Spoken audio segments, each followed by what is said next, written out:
Okay, guys, we've got some questions here with regards to ethical guiding.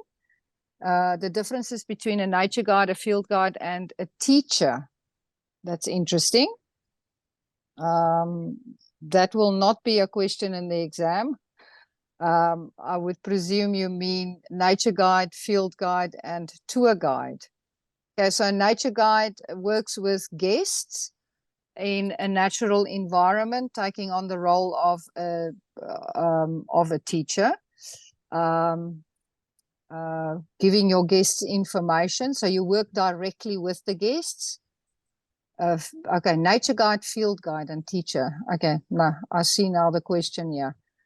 Nature guide, field guide, same thing. Teacher just means that the nature guide and the field guide, which is the same thing, it's just two different words for it, takes on the role as a teacher, a facilitator more than actually a teacher. So you're facilitating your knowledge to your guests. Meg, does that help you?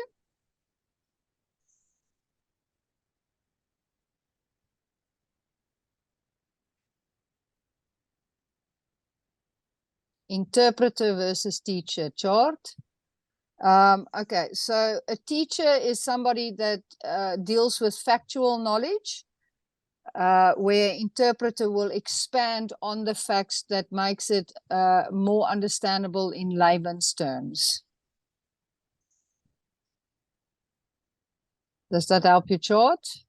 I will look at the ecology question just now.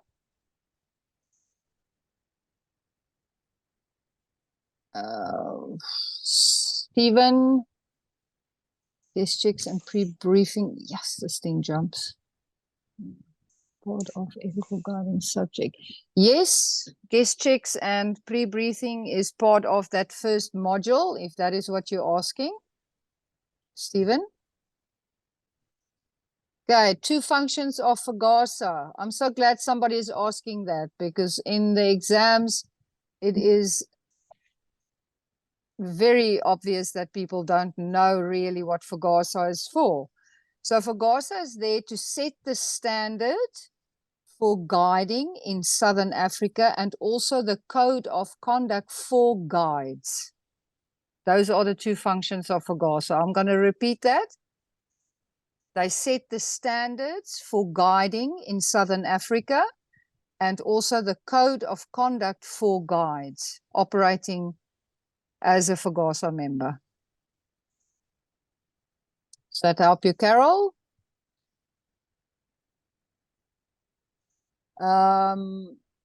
Volcane scenario for, let me just get back there. Where am I now? On ethical guiding. Yes, that is possible. They can create a scenario of, say, for example, an unethical guide, and then ask you to point out what that specific guide in the scenario did that was not ethical.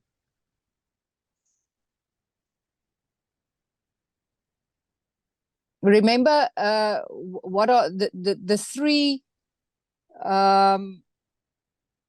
attributes of an ethical guide? Is first and foremost respect, and that is for the environment. So holistically, animals, plants, and your guests. Okay, so respect for all of that. And then also you need to have passion for nature, otherwise you're in the wrong job. And you need to have knowledge of nature so that you can interpret your knowledge and what nature is giving you to the guests.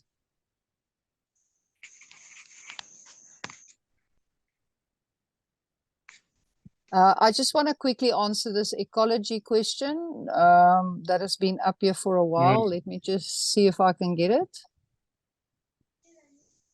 Where is that question now? Sorry, guys, this thing jumps so much. Ecology, there we go. As food web nutrient cycle, is it possible to draw on your own? We need to draw what we have in the workbook. Really, any exam that you answer, vote, I'm talking to you now.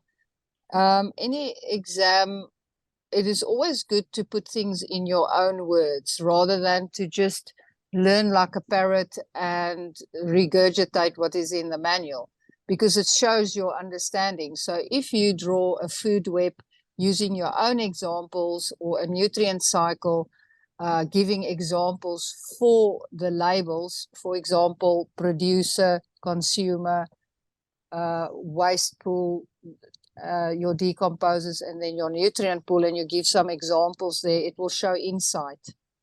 It will be a good thing. Okay. Let me just see what other questions. It's a pleasure. Let me just see what other questions we have here.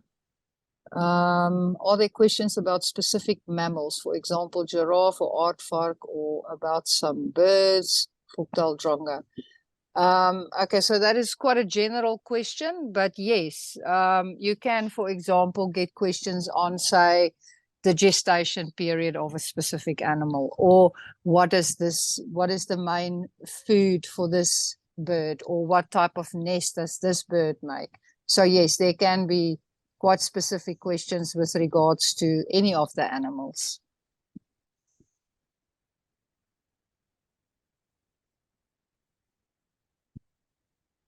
Okay, let me just see, there's, okay. The next module, geology. Is there any specific geology questions, guys?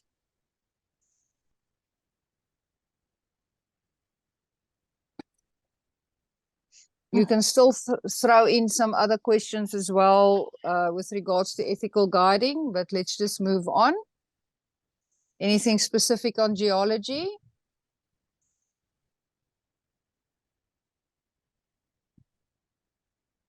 Izzy?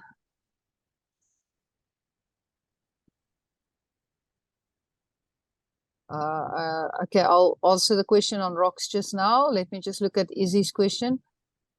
Can you select multiple answers in the online exam? Yes, some of the questions can require more than one choice.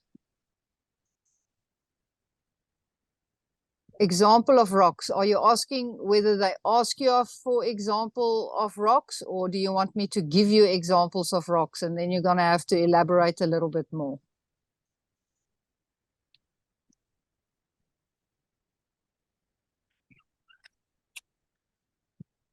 Sorry, your name is a little bit difficult for me to pronounce. Teyeselani. Can you just give me a bit more information on that question, please?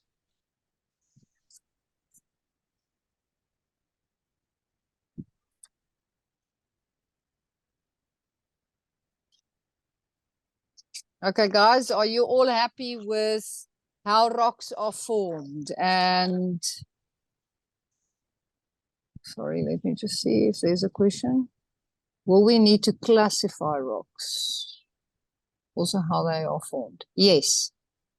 So your igneous rock, intrusive and extrusive, your sedimentary rock, and your metamorphic rocks. You need to know how they are formed. You should be able to, if you're doing the written exam, to be able to explain how these rocks are formed. It can also be asked in a table form, so where rocks are given on the one side, or the type of rock on one side, how it is formed on the other side, and then you need to say which column goes with which one. Obviously, for NQF2, for geology, rocks are very important, guys. I'm just hold on. Chart. Periscope self-out diagram relevant to just granite, or do we need to know the vegetation in different parts of the slope? Okay, that Periscope self-out diagram in the manual is just an example of Katina.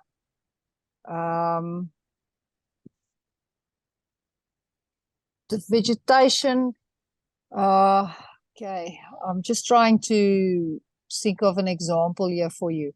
So granite and basalt are two rock examples. that is covered within the manual. So I would look at that and the differences between them, and especially what type of vegetation you can get there, and then what animals will be connected to that. Does that help you?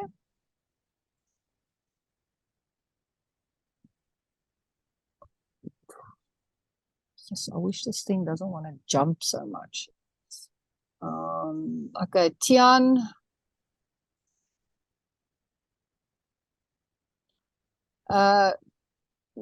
Sure. Ashley, can you maybe elaborate there? Because I've never seen an online exam. I never wrote one, so I can't really say if you would need to identify soil or rocks off a picture.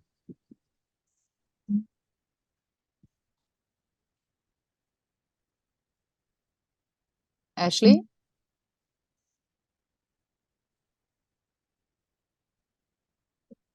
Maybe she's not there anymore. So, sorry, I won't be able to answer you on that, Tian. But I can tell you that on the written exam, I've never seen a question like that.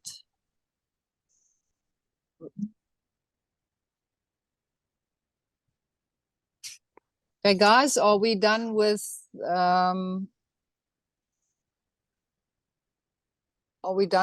geology? Can we move on to ecology? Anybody with questions with regards to ecology? Tian, just to come back to you, maybe you can just call in to the Fagasa office tomorrow and just ask them. I would love to answer you on that, but unfortunately, I've never seen an online exam. Okay, Vote, do you have any ecology questions?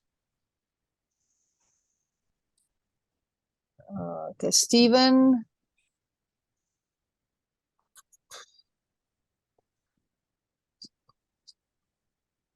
Stephen, to be quite honest with you, it used to be questions that were asked previously many years ago, but I would rather concentrate on what is a mineral, to be able to define what a mineral is, rather than to know the different minerals in rock in the rock examples.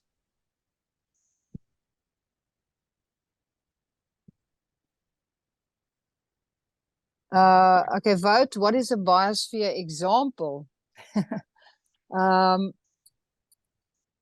Okay, so just to give you an understanding of what the biosphere is all living.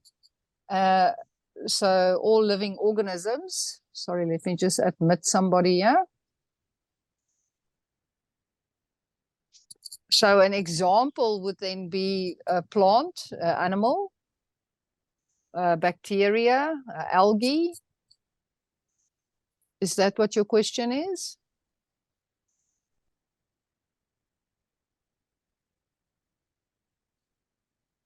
Any other questions on geology?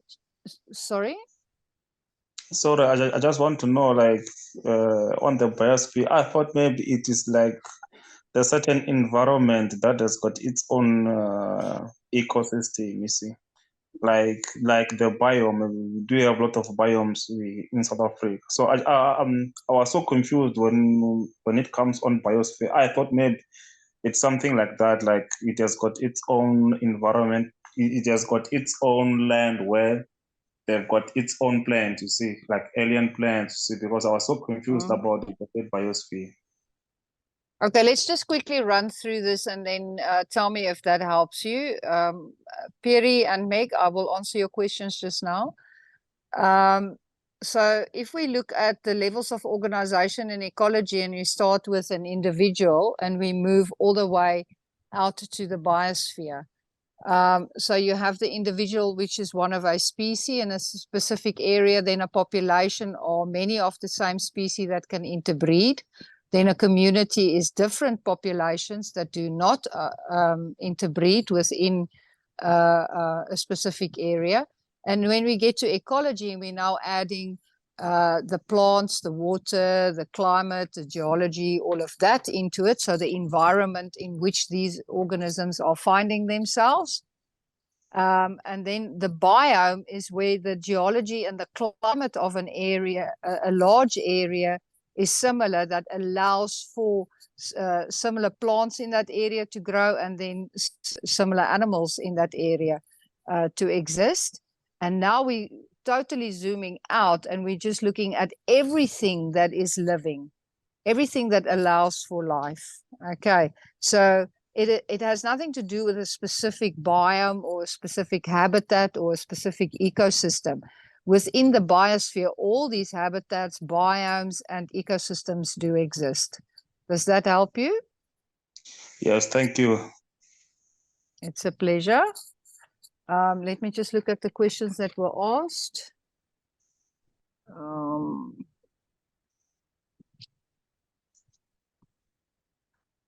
Should we know what native elements, Perry? Native element, yes, you do need to know what a native element is. If you don't understand it, just indicate that for me and then I'll explain it. Biomes, what is special about?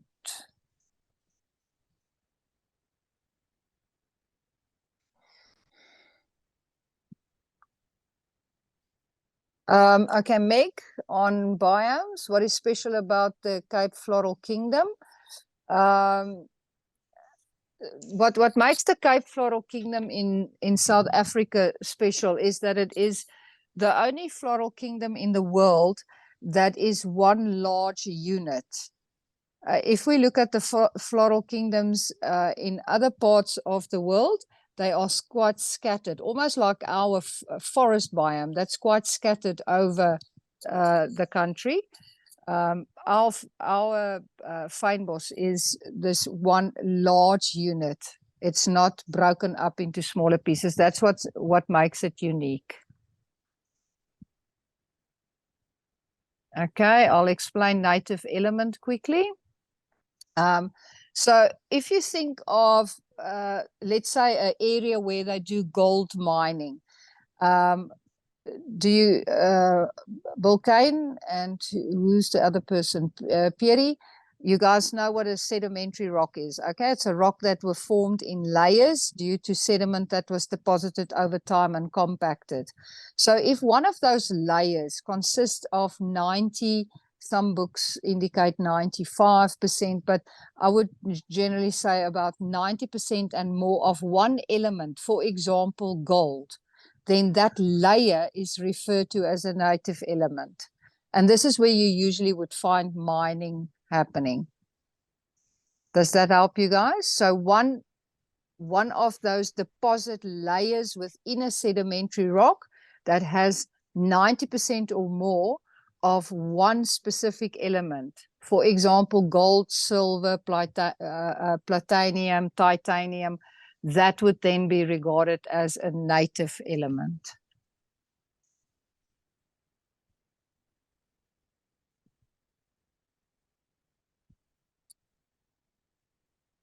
Okay, any more geology questions and ecology questions?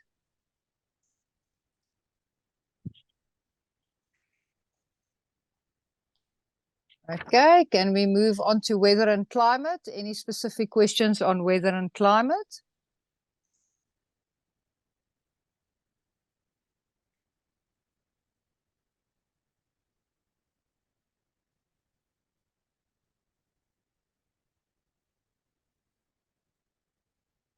Okay, Bulkane, the definition or how sedimentary, it's not really a definition, how sedimentary rock is formed.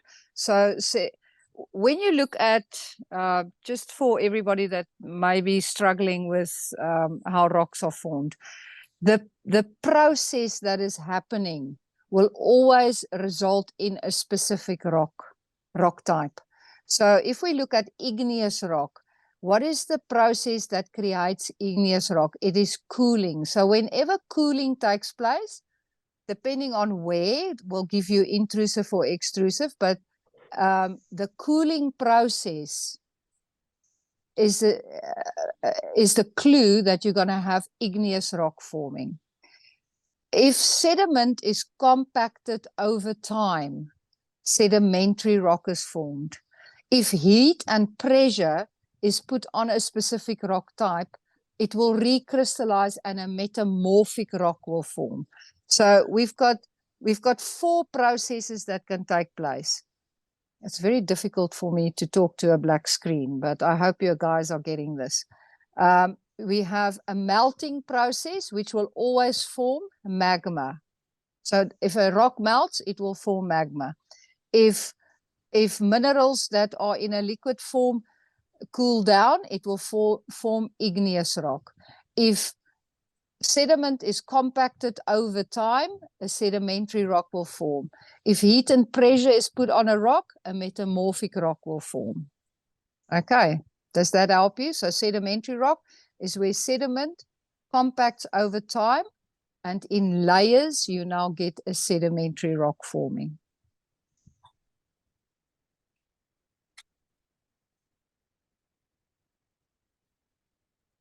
Okay, guys, any weather and climate questions?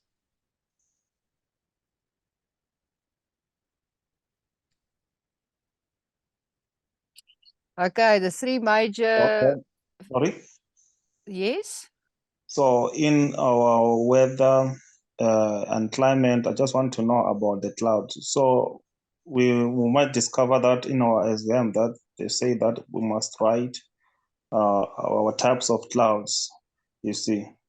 So I just want to know that you all the types of clouds will be asked over there or in our exam, or you'll choose the certain amount.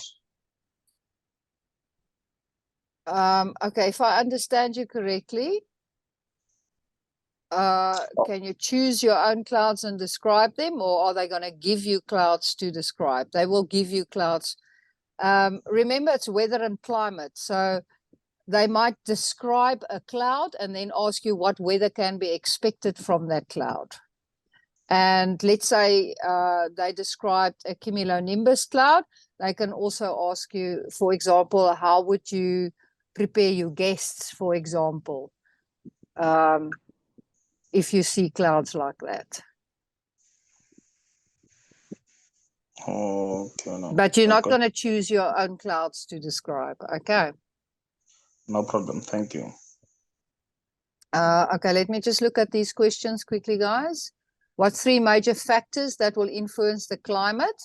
Okay, so if we look at Southern Africa, we've got the 2 oceans, on the east coast and on the west coast, and they have 2 different currents that majorly influences our weather patterns and also our climate. So the oceans is very important. Then altitude is the next one. As you move up in altitude, it gets cooler. Okay, so that will influence your pressure cells and influence your climate. And then also your latitude. What is your distance from the equator and the poles? That will also influence your climate. So the answer there would be oceans, altitude, and latitude.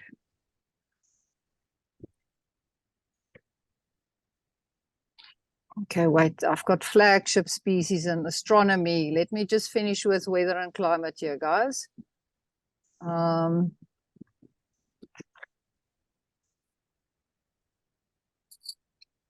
will answer those flagship species just now. Air move from which side? Taxonomy. Sorry if I pronounce your name wrong. I presume you are asking me with regards to wind. So wind is air that moves, and for air to move, you need a high pressure cell and a low pressure cell. And a high pressure cell will always give to the low pressure, and therefore air will move from high to low, and that is called wind. Does that answer your question?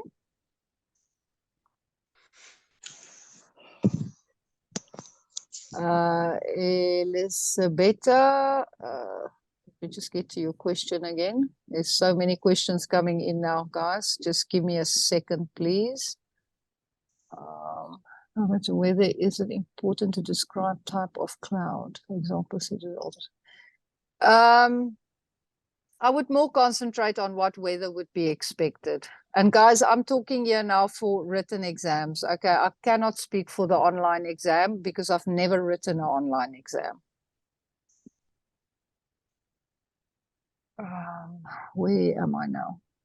Guys, just hold on a second for me. I just want to see if there's more weather and climate questions. Clouds from pictures. Danique,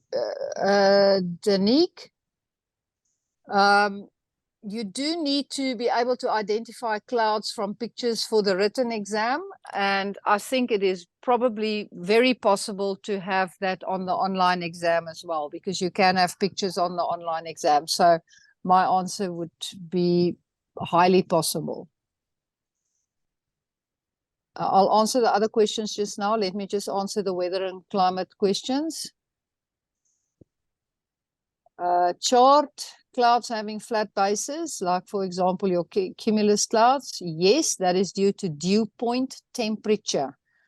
Remember, that is a point in the sky where the air has cooled down significantly enough that it cannot hold water in a gaseous form anymore. Therefore, condensation takes place at that point, at that temperature, and water changes back into liquid. So above that flat line, you will see the cloud, which is liquid water, and underneath that would be vapor, water in a gas form.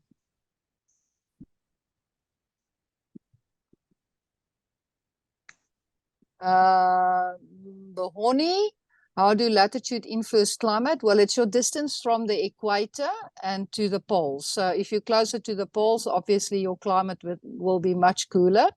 And if you're closer to the equator, your climate would be much more tropical.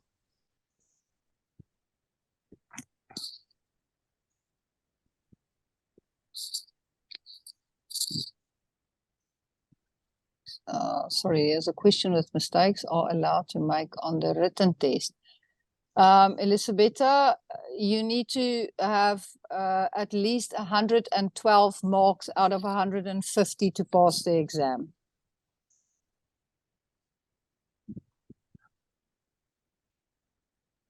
Guys, I'm just scanning through to see which is still weather and climate questions. Wow, it's jumping. Do we need to know seasonal temperatures? No, not specific temperatures. That would be unfair to ask. Any questions that you ask? So do you need to explain in full detail or shortcut? Vote, it depends on what the question is. If the question is explain, then obviously you need to explain the answer. If the question is compare, then you need to compare two factors with each other. If it is define, then you need to also explain your understanding of the subject. So just read the question specifically. Question with regards to berg winds. Okay, a berg wind is a hot, dry wind that comes from the interior. So in the interior plateau, there needs to be at least an increase of about 10 degrees Celsius to create a high and low pressure difference. That allows for wind to start moving.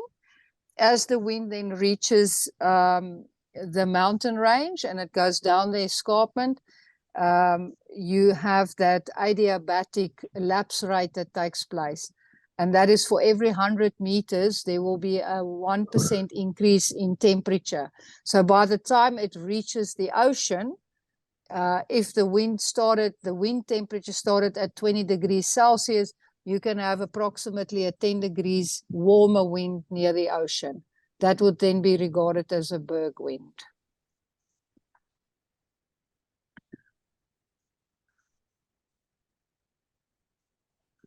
Stephen? Sure. That's a very, very generalized question. What are the major winds that influence South African climate? Sure, you're going to have to elaborate a bit for me on that.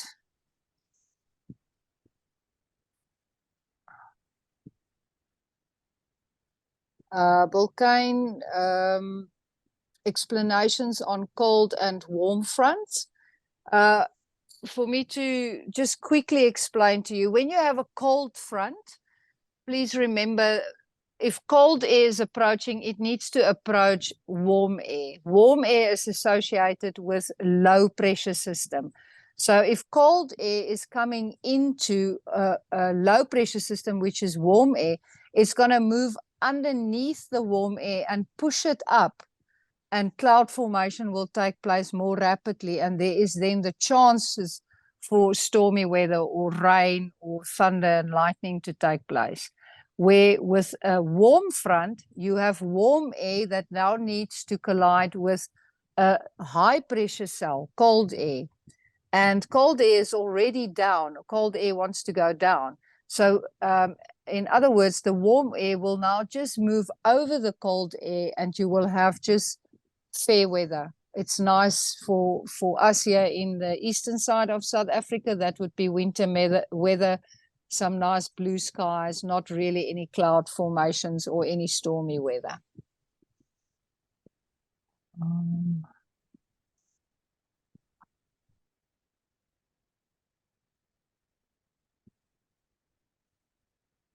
Guys, I'm just quickly reading here.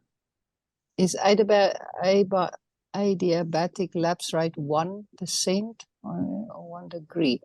No, the adiabatic lapse rate is for every 100 meters that you drop in altitude, the temperature will increase by 1 degree Celsius.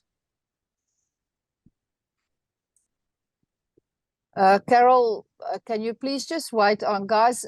We're busy with weather and climate, and my screen is jumping a lot with questions coming in. So those people that have asked questions with regards to biomes, and now I've got questions here of historical human habitation. Can you please just wait until we get there, because otherwise it's getting very confusing for me to try and figure out where I am on the screen. The difference between a berg wind or a katabatic wind. Okay. I've just explained berg wind.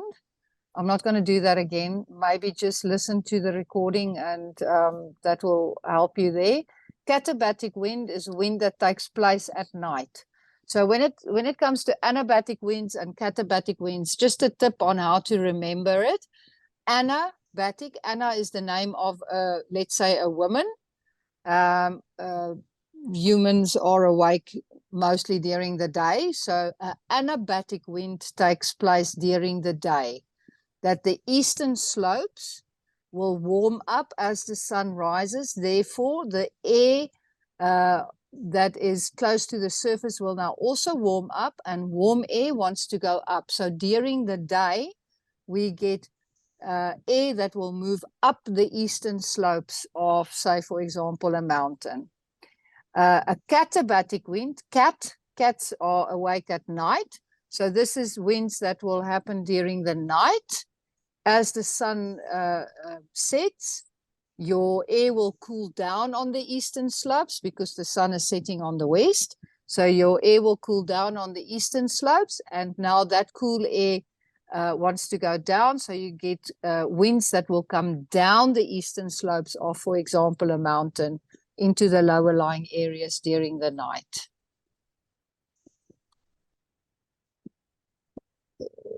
Okay. I think I've answered all the weather and climate questions this far. Is there anything else?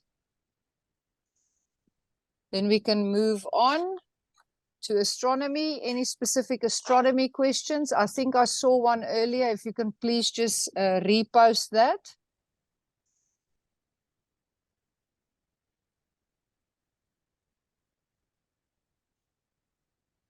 Bulkine, yes, both of it will be on the eastern side because the sun rises in the east, so it will warm up the eastern side during the day, especially early mornings, and then the sun sets at night in the west, so the eastern slopes will cool down first.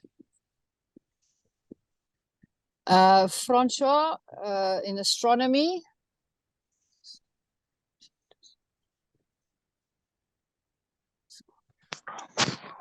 Star names, Francois.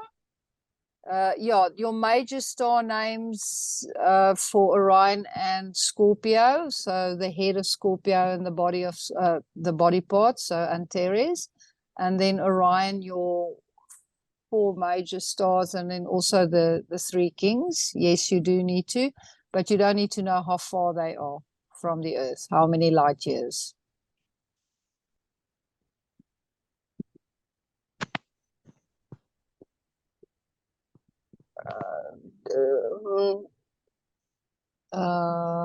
Horny, Devil's Peak around 4.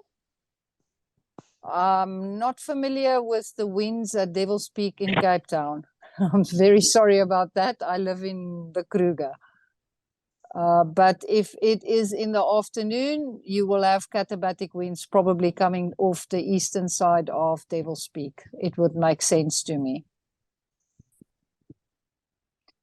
Elisabetta, question about moon phases or just waxing and waning. All of them. Moon phases, waxing and waning. You need to know all of that.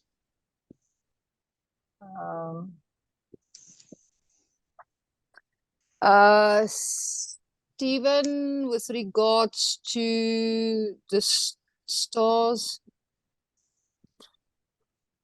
I would concentrate a bit more on, and again, I'm talking for written exams here, guys. Please, I'm sorry. As I said, I haven't done online exam. I would concentrate a bit more on the star names. When you can see the constellations, what a constellation is, more than which ones are the brightest. Probably Sirius, which is the brightest star, we should know. We'll kind of repeat the major stars. For Orion and Scorpio, so Scorpio the head and the body, and Orion all the practically all the stars in Orion. Betelgeuse, Beliatrix, Mintaka, Alninam, Alnitak, Rigel, and Saiph.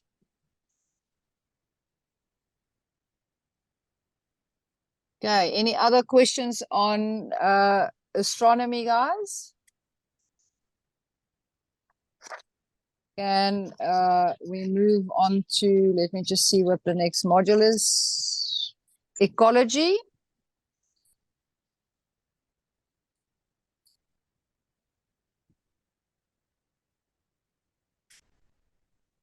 Sorry, let me just check this last question. Expand on the forces of the moon and the sun relating to neap and spring tides. Okay, chart. So both the moon and the sun has a gravitational pull on the waters of the Earth. The sun has approximately 40% gravitational pull, and the moon 60%. So if we look at spring tides, sorry, somebody please mute yourself. If we look at spring tides, where you have the sun, the moon, and the Earth in a straight line, you get the most gravitational pull. So that's when you will have a big difference between high tides and low tides. If we look at a neap tide, where there's a 90-degree pull between the sun and the moon to the Earth's water, you don't have that. It almost cancels each other out. So therefore, your high tide and your low tide will not have a big difference between them. I always refer it to, if you're sitting on the beach at Sodwana Bay and you have a new moon, where you have the sun and then the moon and then the Earth, so you have 100% pull on the oceans, you're gonna have to leave the ocean, the beach. There's gonna be no beach. Your high tide is gonna swallow the entire beach, and then when it's low tide, your 2-year-old will be able to walk about 500 meters into the ocean. So it will be a very low tide. If you compare that now to a neap tide, where if you have your umbrella and your towel on the beach, you don't even have to move because of that canceling each other out. Okay, I hope that helps. Stephen, what is a red giant? A red giant is a very old star that is busy burning out. So it's at the end of its life cycle. As gas burns and the gas expands away from the nucleus, it starts to change color to that reddish color. So it tells you that that star is at the end of its life. So it's very large, not so hot stars. That doesn't mean we can touch them, but it's, you just put this person in, but it's much cooler than, say, for example, a white star.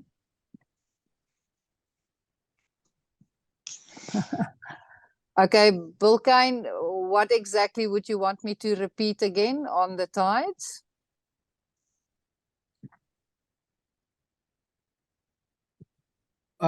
Just the placement of the moon. You know, you gave a very good explanation of how the ocean and when, but you went too fast as I'm trying to just listen very carefully. But you were too fast for me there, if you don't mind, please. Okay, if you give me a second, let me get a pen here and then see if I can draw it for you. I'm just going to put my video on. Can you guys see me and can you see that paper? Oh, we don't see. Can you not see anything? To me, Can I you- don't see.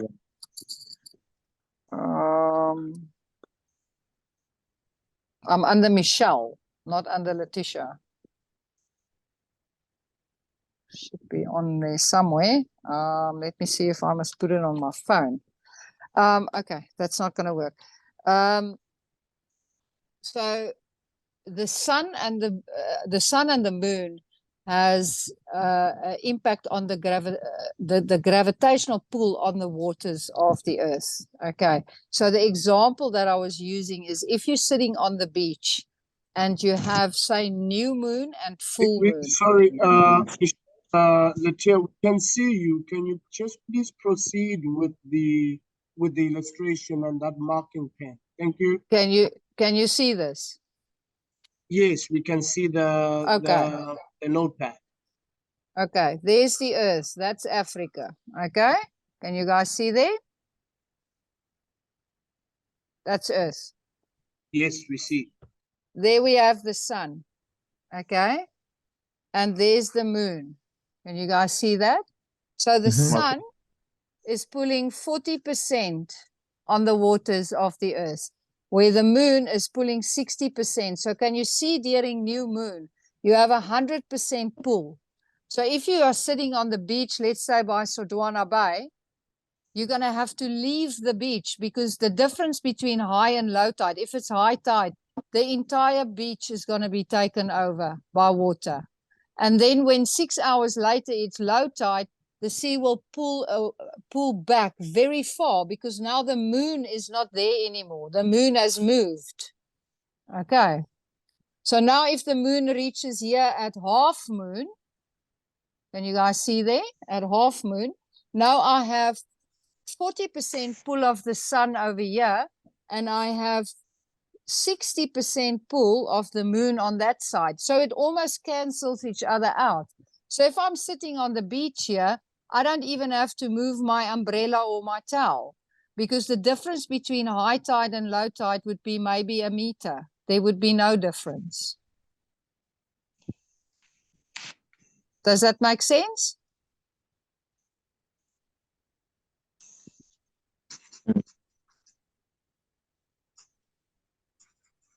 Does it help you guys? Okay, I presume it does.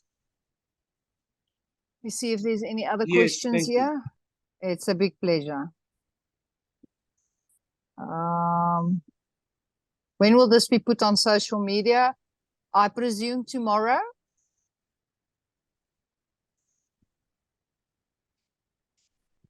At the latest, the day after tomorrow, but I think it is, it will definitely be put on tomorrow. Okay, guys, any ecology questions?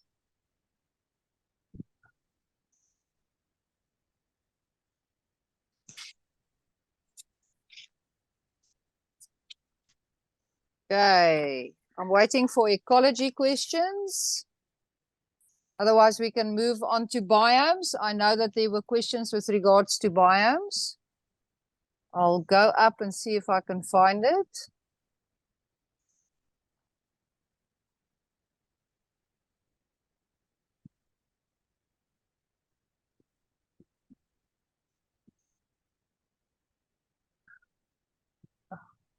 Doesn't seem like I can find that question now. Let me just see. There's a question coming in. Do we need to, oh, Meg, yeah, I remember you putting that on. Do we need to know flagship species for each biome? Yes, you do. And unfortunately, it's not good news. They can ask any of those flagship species, and they do. So, for example, they can give you a table. I'm sure you guys can see now. They can give you a table with, say, biomes on the one side and certain facts, including flagship species and stuff on the other side, and you have to connect the two. And they can choose any of the flagship species there.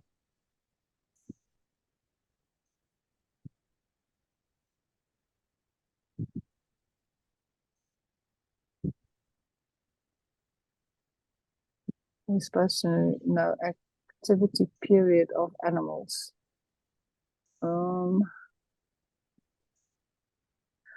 Okay, Stephen, I know. I don't have very good news for you on biomes. Biomes is a purely theoretical module. It covers the geology, the ecology that you've learned, the weather and climate that you've learned, and it brings it into that specific the specific biomes. There's not many tips I can give you on biomes because then I'm going to start sharing specific exam questions. But yeah, I'm just going to throw out a few things here. Flagship species are important when biomes receive rainfall. Specific geological features, like, for example, the desert biome, which the majority of parent rock is metamorphic rock. That's something you need to know. Specific climatic conditions, like, say, for example, the Nama Karoo, which you will find extremely hot days and cold evenings. Sorry, I've got so many things running through my head now. Smallest biome, largest biome, the floral kingdoms, what is special about the floral kingdom, the endemic species of the fynbos, the importance thereof, what biomes does fire play a big role in. So yeah, there's a lot. I don't have good news about biomes for you. It's something that you're going to have to summarize, create yourself a nice table with the different biomes, and get topics for yourself, and then fill it in through the biomes. That's about the best I can do. I'm sorry, that's not very good news, I know.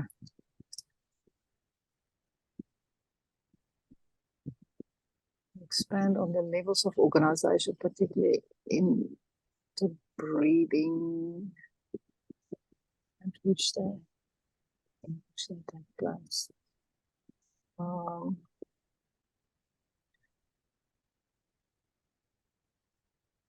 Vulcane, yes, you should know food chains and food webs. Should know what the difference is between the two and be able to give examples of both.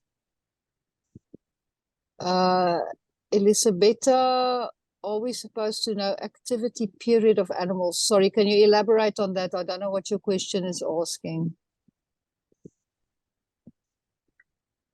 Chart.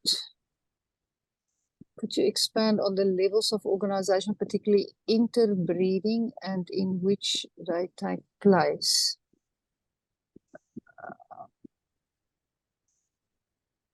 Chart, can you just explain for me that question, please? Levels of organization. So that's your Hi, sorry, I just your wanted to expand on the so I know what the individual is, the population. yeah. But I am aware that the population, they don't interbreed.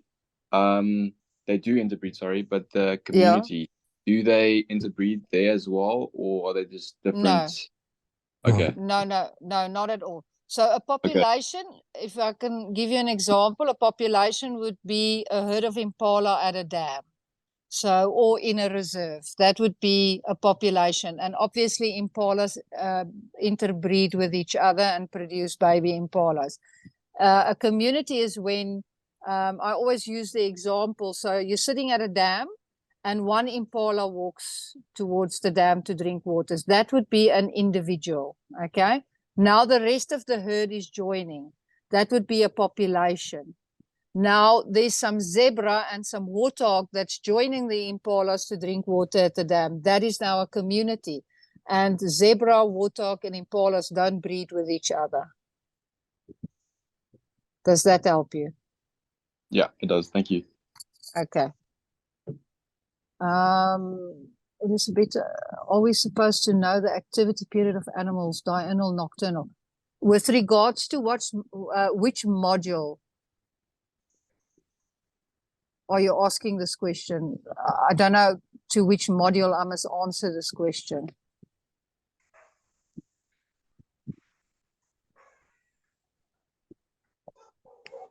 Okay, while we're waiting, any more biome questions? I know that was not the best news for you guys. Module 6, what is module 6?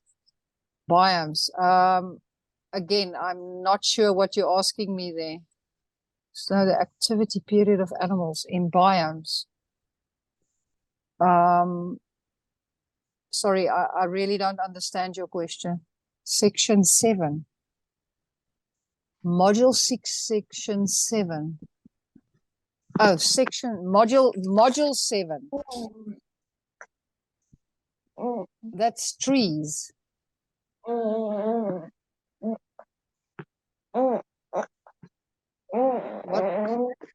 Okay, I don't know what's happening on this. Please switch your screen off. It's either a baby crying or very weird noises.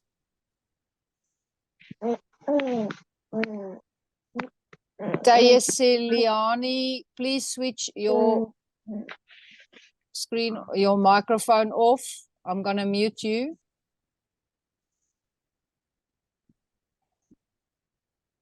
Tips on biomes. Vulcan, I can't give you more tips on biomes. I gave you everything that I possibly can that is ethical. Okay. Sorry. Yes, George?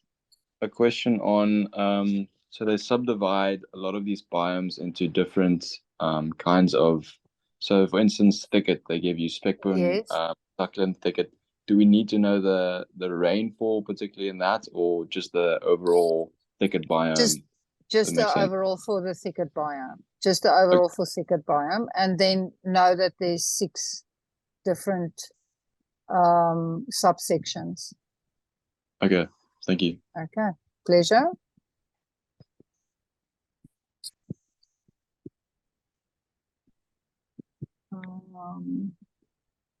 In botany.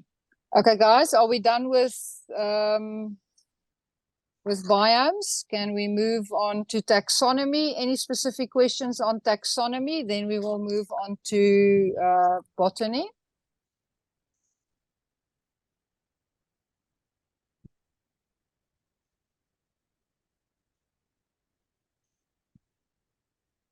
Back to your question, Elisabetta. Do you need to know if an animal is diurnal or nocturnal? I still don't. In ecology, can you give me a question in ecology that asks specifically relating to what you're asking me? Because I don't know how to answer you.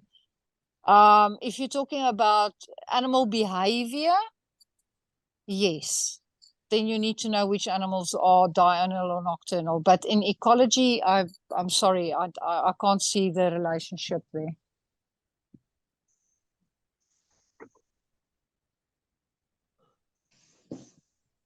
Okay, any questions on taxonomy? Can we move on to botany?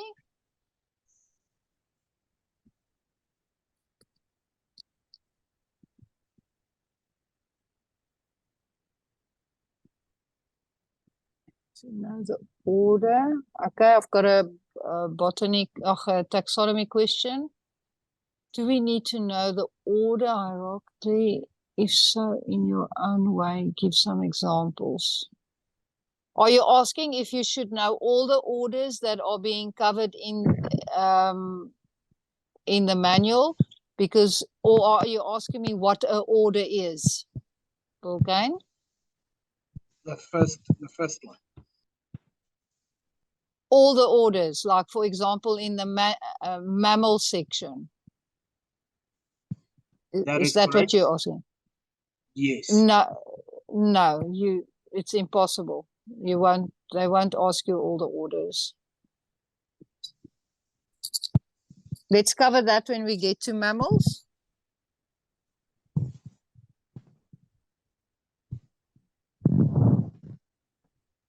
Maybe just the name Yes? change. The in name. Yeah. Then sorry, can you just repeat that chart? The name changing of living organisms. Why do they change names? Is that what you're asking? Yeah. Okay, so for example, with birds, and now say with the acacias that went to Vachellia and Senegalia, is that more or less what you're asking? Yeah, basically. Okay, so the reason for it is around about 1969 or in the late 1960s, DNA testing became quite prevalent, and that also became part of taxonomy. So if we take, for example, the blue waxbill in South Africa, and you take the Gordon Bleu waxbill, which is a waxbill in Kenya, it is exactly the same bird genetically. So they did genetic tests on them. They are exactly the same bird. Now, if you're a birder and you live off a tick list, now you've ticked off 2 birds, but actually you've only ticked off 1 bird. Do you get what I'm saying there? You've ticked off a blue waxbill. It's just got another common name in Kenya. So what they are doing is, now that DNA testing is part of the classification of organisms, they can now actually see where organisms have received 2 different names, but it is the same organism, and they consolidating all of that. So that we don't kind of idea with the subspecies, like the zebras, for instance.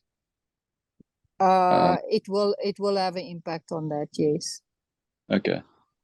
Okay. Okay. Let me see what questions we have now. Must we know the scientific name? Bulkane, no, you don't need to know any scientific names in NQF2. The closest you're going to get to that is, which class do birds fall under? It's Avis.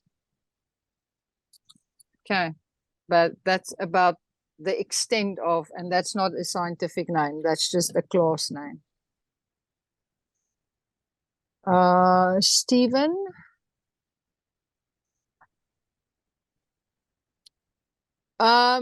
Yes, not all of them. They won't ask you define all the hierarchical levels that you get, but something like kingdom and something like species, the begin and the end, I would recommend you to know how to define those.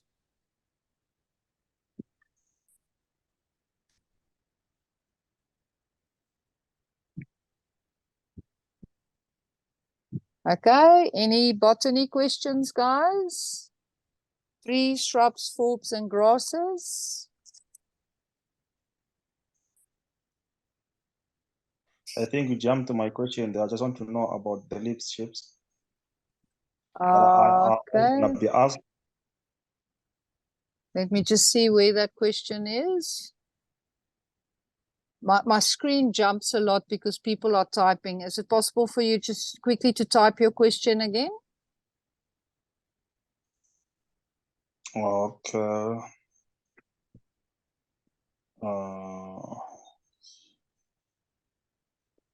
Yeah.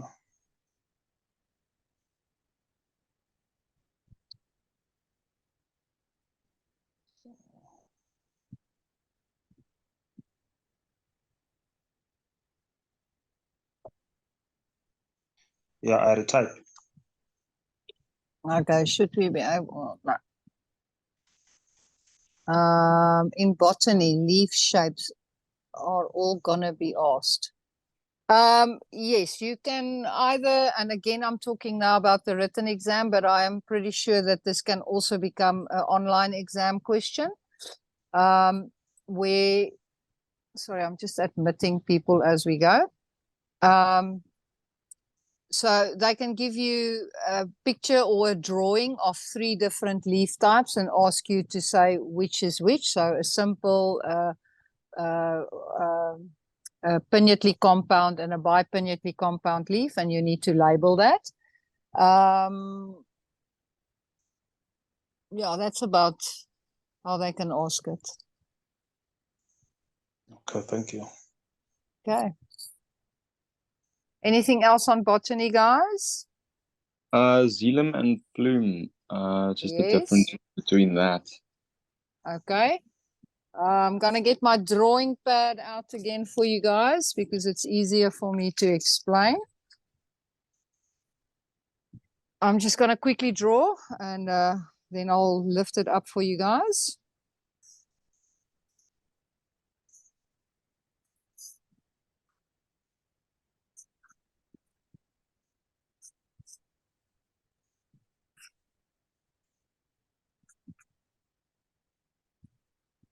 Okay, I'm gonna use a red pen for xylem. Can you guys see there? Okay. So when we talk about xylem, sorry, let me just try and find my screen, yeah? When we talk about xylem are, so both xylem and phloem are cells, the only living cells in a tree. So from the root hairs here, let me see what I'm doing. From the root hairs here, you're going to have the xylem cells transport nutrients up the tree in one direction to where photosynthesis will take place. So towards anything that's green, the leaves, spines, thorns, branches, anything that is green has chlorophyll in it and therefore can photosynthesize. So the xylem, here in red, will take the nutrients up the tree to where photosynthesis takes place. So primarily the leaves, one directional, okay? Then after photosynthesis have taken place, let's just get another color here. I hope it is visible. Let's do green. So green is going to be now phloem.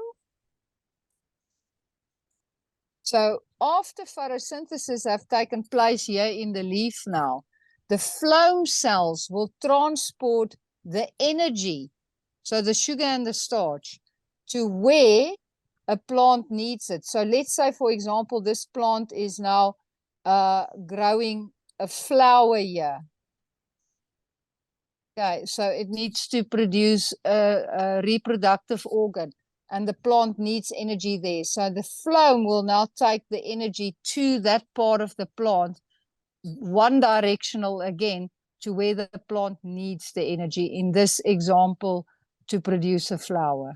So xylem takes the nutrients one directional from the root hairs to where photosynthesis would take place, in many cases the leaves. After photosynthesis, the energy that is now available to the plant will be taken by the phloem to where the plant needs it. for growth, for respiration, for reproduction, transpiration. Okay, does that help?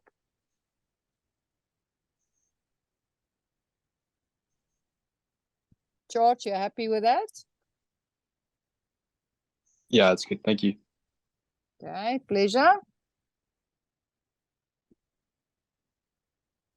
Any other questions on botany, guys? Okay, can we move on to arthropods? Any specific questions on arthropods?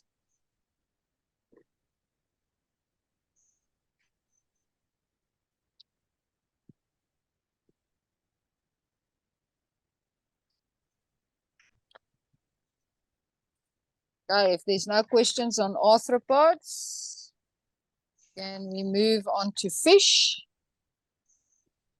Any specific questions on fish? Yeah, just sorry. I'm trying to type question on arthropods. You know, Yes.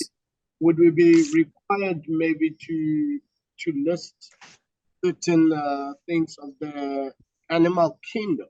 Like, I mean, that chart must one be able to, you know, Are you, put it.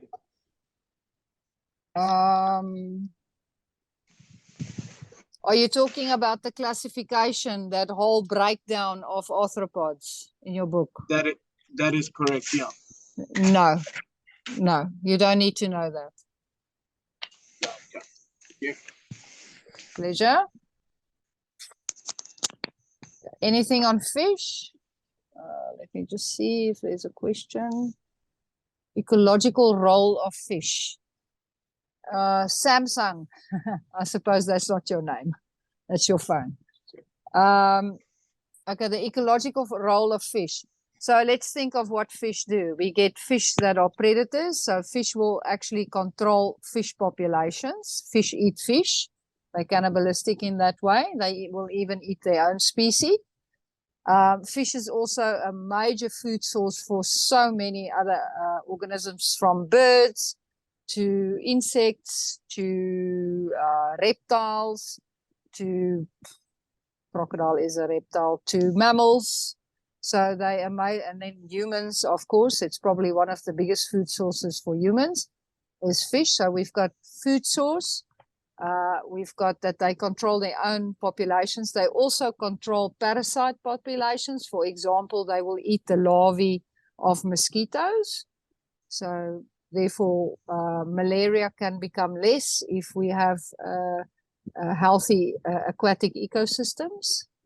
And then they also have symbiotic relationships with other animals. For example, hippos poop in the water and fish will eat the poop. So it will help to clean up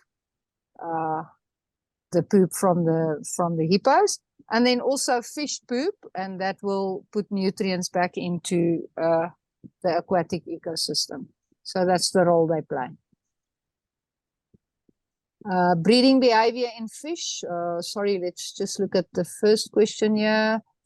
Do you need to know the anatomy of fish? Yes, you do. So you need to know the head, trunk, and tail, and what you will find in the head, what parts you will find in the trunk, and what you will find in the tail. And possibly be able to label a fish, okay, especially the regions, head, trunk, tail. Breeding behavior in fish. So most of our freshwater fish are quite territorial, and therefore they will have breeding sites.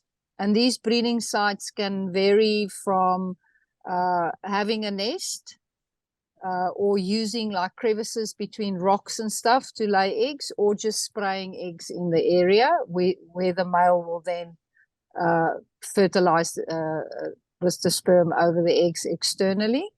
But yeah, it's important to know that in our freshwater aquatic system, most of our fish are actually territorial, which is not the case in the oceans because the ocean is very vast. If that is your question with regards to breeding behavior in fish. I hope I got your question right. Tian, the lateral line in fish.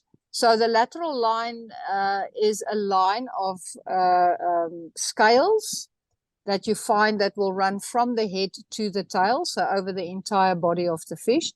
And it is a very specialized line of scales where there's, and I'm just going to explain it in layman's terms, there's a little tube where water can go into, and then there is a channel with sensory organs that actually can now pick up things like vibration, water temperature, current, the direction, and the speed of the current flow. So it's extremely important. They refer to it as a distant touch organ. So you can have a fish dying on the one side of the river and fish on the other side of the river can actually pick up on those vibrations and know that there's food or there might be danger or anything like that. Also, water temperature is quite important for fish because they're ectothermic. So if they can't pick up on the water temperature, then they might cool down too much or overheat too much. So the lateral line plays a very important role in a fish's life.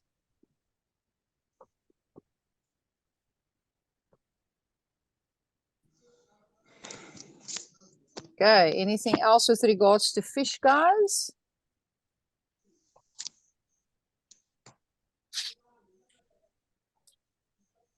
We move on to amphibians.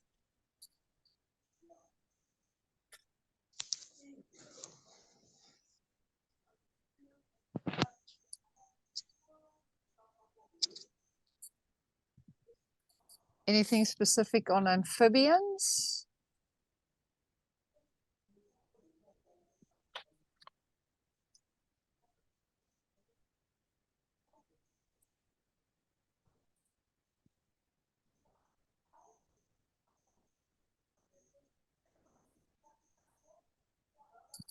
Okay, okay, let's see the first one. Do you need to know types of frogs or toads?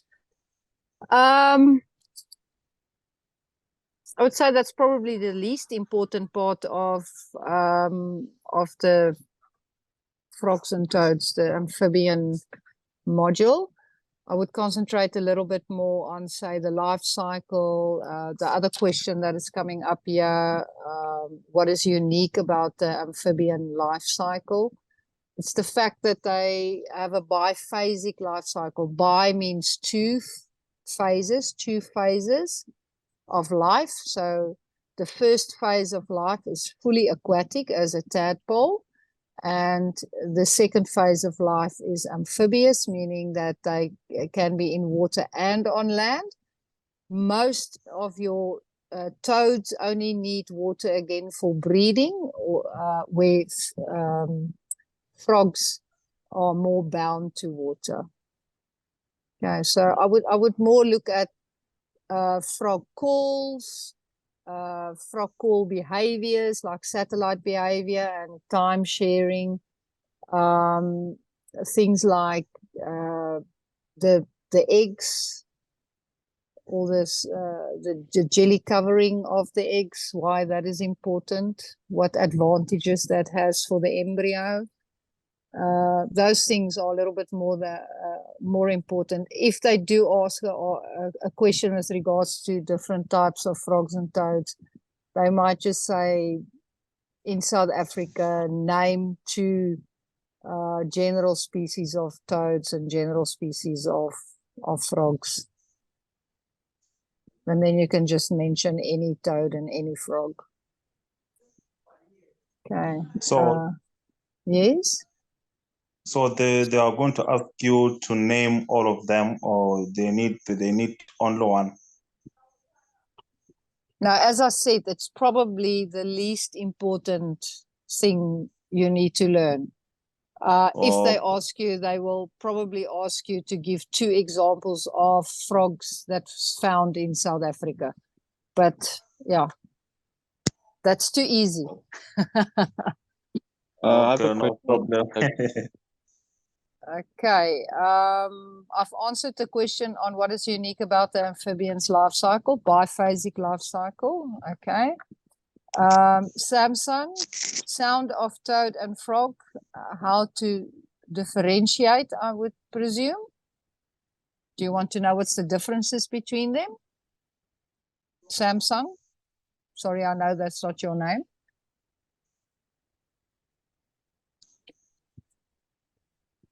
Okay, I will just explain that for time purposes. So we get 4 different frog calls. Advertisement is done by males only. Okay, and that is that monotonous call, that ongoing call where they advertise themselves to females. Then we get the aggressive call, and that is usually a high-pitched scream, and that is males fighting over territory. Then we get release call. Because frogs are opportunistic in breeding, they will jump on any other frog that comes through their territory. So it can be maybe a male frog, or it can be a female frog that's not ready to mate. And then the one that is being jumped, so the male that doesn't want to, or the female that doesn't want to, will also release like a high-pitched squeal to let the other frog know, release me, I don't want to mate. Excuse me. And then we get the stress call. So the stress call is when there's a predator in the area, and they will also release a high-pitched scream to let all the other frogs know, hey, I'm in danger, so you guys are also in danger. Okay, does that answer your question?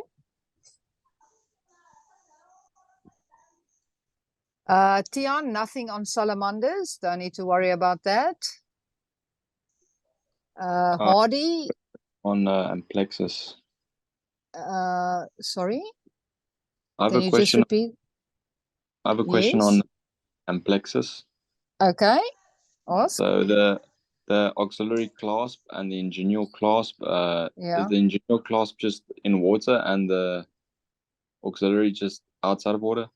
Or No. Auxiliary can be in water and on land. okay. Inguinal is mainly plotanas that use that form of amplexus, so that's mainly aquatic in the water. But the auxiliary class can be toads outside the water, but it will always be relatively close to water because they need to lay their eggs in water. I'm not generally speaking, there are frogs that lay, like the bushveld rain frog that lays it underground. But yeah, auxiliary class can be outside the water and in water. Okay, thank Guys, you. please mute yourselves. Okay, Chart, sorry about that. Briefly explain counter shading of frog eggs. Somebody is not muted, please mute yourself.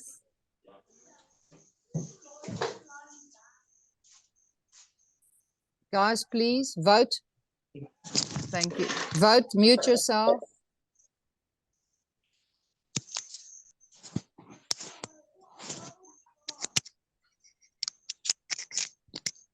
Vote. Sorry? Can you mute yourself, please? I can listen to everything you're doing. Oh, okay. Thank you. Okay, Hardy, explain counter shading in frog eggs. That's very similar. I don't know if you were part when we were talking about fish and you're talking about the counter shading in fish, where the top part of the fish is dark and the bottom part of the fish is light. So the top part of the fish blends in, the top part of the eggs, frog eggs, will blend in with the dark water. And the bottom part of the frog eggs that is light in color will blend in with the light sky. That's generally how counter shading works. Okay. For NQF2, do we need to know the name of the orders of just that frogs belong to Anora? You just need to know that, Michael, you just need to know that it belongs to the order Anora. Also know what Anora means. No tail in adult stage. That's one of the main characteristics of the order Anora. But you also need to know that there are 13 groups in Southern Africa and 12 groups in South Africa. Okay. Volcane, let me just see what you're asking here. Should we know the colors of the frog? What most thing to learn? You need to know the different types of coloration in frogs.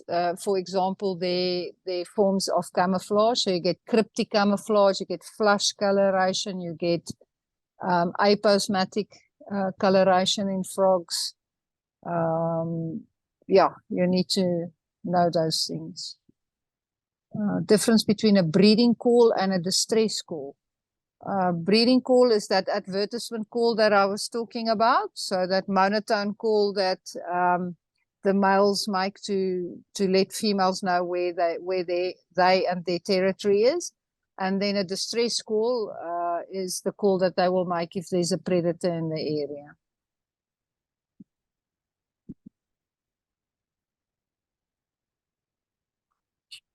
Okay, any more calls on amphibians? Otherwise, we can move on to reptiles.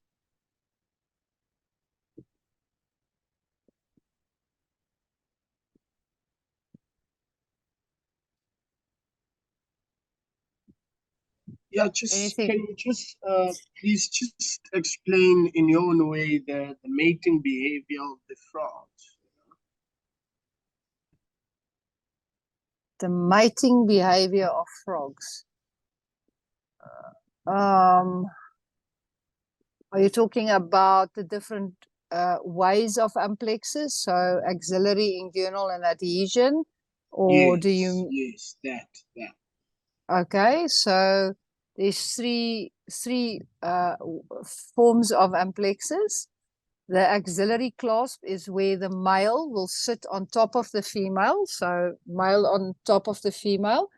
And if this is the female's, where's my hands now? If this is the female's, let's do it that way. If that is her front legs, the male will sit with his front legs just underneath the front legs of the female and rub there and stimulate her to lay eggs. Inguinal clasp is used mainly by platanas. So the male will sit much lower on the female where her hind legs is just above her hind legs. He will hold her there and stimulate egg laying from that position. And then adhesion, for example, the rain frogs in this area, the bushveld rain frog, where the female is much bigger than the male. So the female will have a gland on her back where she secretes a glue-like substance, and she will glue the male on top of her. And they've got this specific amplexus because they mate or they lay eggs underground in a burrow. So she needs to be able to control the male.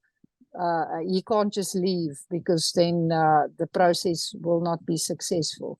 So they will both go down into this burrow, and she will first lay layers of unfertilized eggs, then fertilized eggs.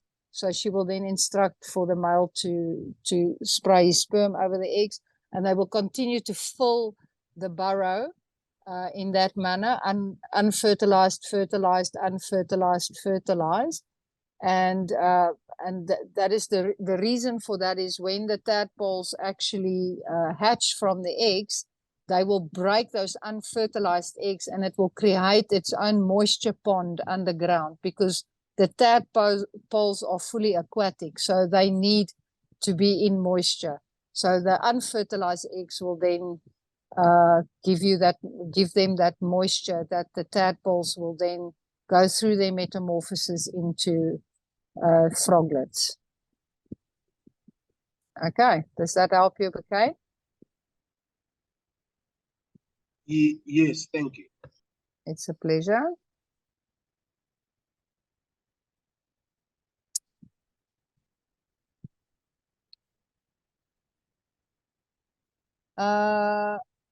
Elisabetta,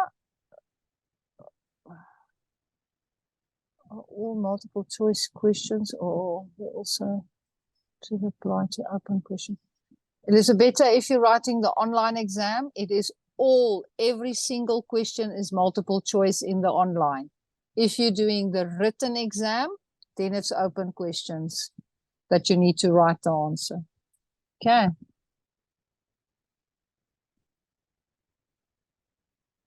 Charming. It's a big pleasure. I'm glad you're enjoying that. Okay, guys, can we move on to reptiles? Guys, just to let you know, I am not, sorry? So just before we move on to reptiles, are there any important points to know, maybe from you in terms of egg laying, the type of egg laying ways in which, because one realizes that there are certain that deposited inside the water, but yet again, there are others that do it differently. So are there any tips you want to share there? You do need to know about the frogs and toads that we do not really see the tadpole stage. It's not that they don't have a tadpole stage, it's just that we don't see it. So like for example, the bushveld rain frog, you never see the tadpole stage. You get those shovel noses that will also they would actually guard the eggs under logs or in the mud, and they will then later on, when the tadpoles hatch, they will actually take the tadpoles in their mouth and put them in a water source. But most of them we do see the tadpole stage. But the bushveld rain frog is definitely an example of one that you never see the tadpole stage. The first time you see them is when they're froglets, when they come out of the burrow. I just want to remind you guys, I know that it says here underneath that my name is Michelle Du Plessis. I'm Laetitia Cronje. I'm not Michelle Du Plessis. I'm not the CEO of Fagasa, okay? I'm just a trainer. Just a reminder, please. No problem, Elisabetta. Just want to make sure that you don't think I'm the CEO of Fagasa.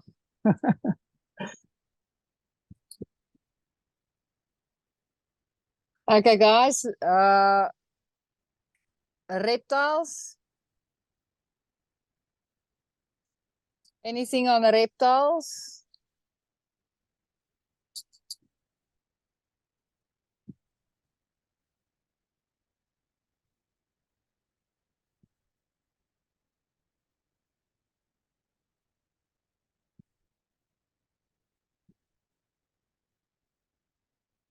Key points to focus on. Is that on the reptiles? Became?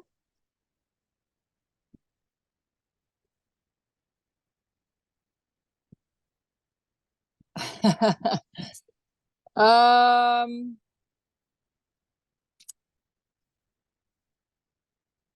would look into things like differences between tortoises, terrapins, and turtles. I would definitely look into crocodiles.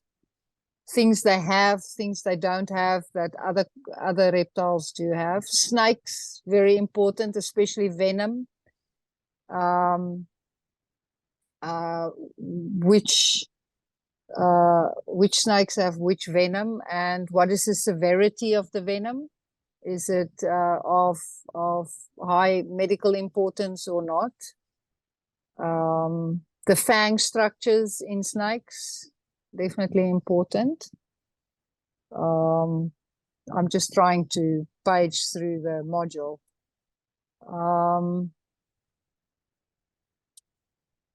Some interesting facts about geckos, for example.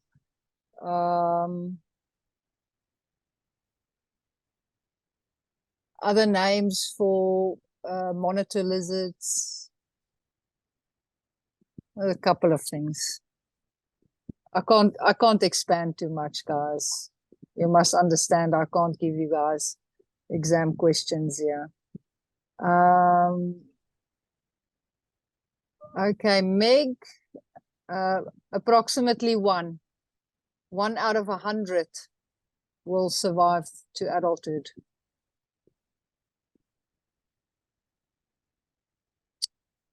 Elisabetta, we're busy with reptiles. We'll talk about ticks just now. Tortoise have jaw, or Samsung, can you just complete that question? Are you asking whether a tortoise have a jaw or not? And if you're talking about a jaw, are you talking about this? The top and bottom jaw? Yes, they do.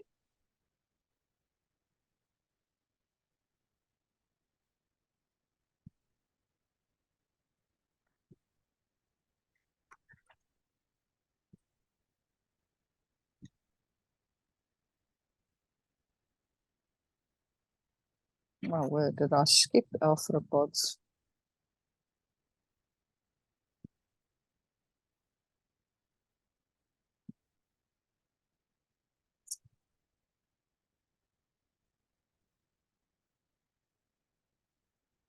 How old is the Earth? Okay, chart. Do we need to know the symptoms of the different venom? Yes, definitely. Just the major symptoms. Okay, so you don't have to describe the whole thing until the person die or end up in hospital. You can just, for example, well, let's just quickly run through them. Neurotoxin that will affect the nervous system. So symptoms would be difficulty breathing, heart palpitations. Those are the two serious symptoms. Then cytotoxin is cell destroying, necrosis, and the initial symptoms would be pain and swelling. Hemotoxin is blood clot acting, so your blood doesn't clot. So initially after the bite, the blood will clot, but then a few minutes later, as the venom takes effect, you will start bleeding from the blood site, from the bite site again. That would be a good indication that hemotoxin was injected into you. Okay. Bulkine, how old is the Earth?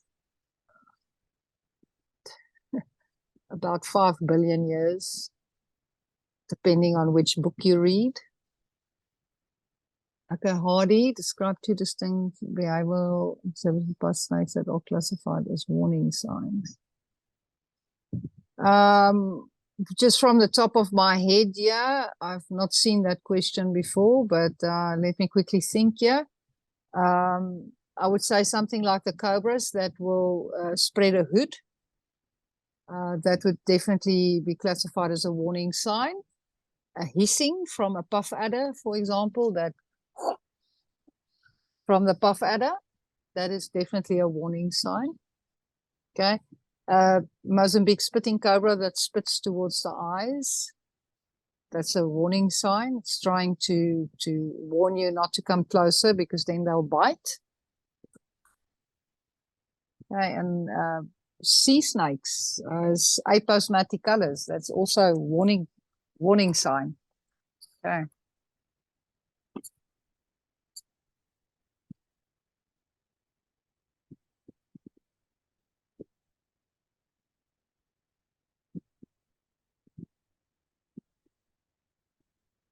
Okay, guys, birds. Any questions on birds?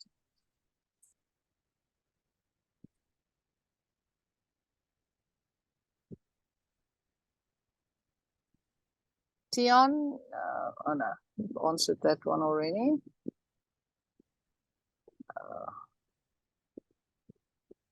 Okay, let me just quickly answer these questions still on the reptiles. Should we know anything about antivenom? No. They don't ask any questions for your own interest, yes, but not for exam purposes. Bulkine, how much do we need to know on order squamata? You need to know some characteristics of all the different ones. So skinks, agamas, monitor lizards, chameleons, old world lizards, your flat rock lizard. What else is there?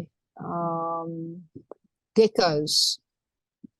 Just get like 4 or so characteristics of each of those, and just have knowledge on that. Okay, you can maybe be asked to compare skinks with geckos or geckos with agamas, or a table where they give some characteristic and you have to connect it to a gecko, for example. Geckos are the only vocal squamatas there are. Okay, Michael, what is a brood parasite? So a brood parasite, very important for defining what a brood parasite is that it's two different species of bird, okay?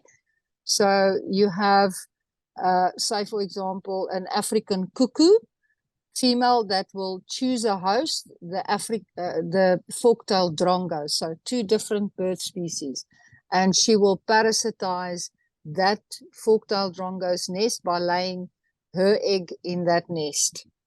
Okay, so to define it, it is where a bird of a specific species will lay her egg in the nest of a bird of a different species.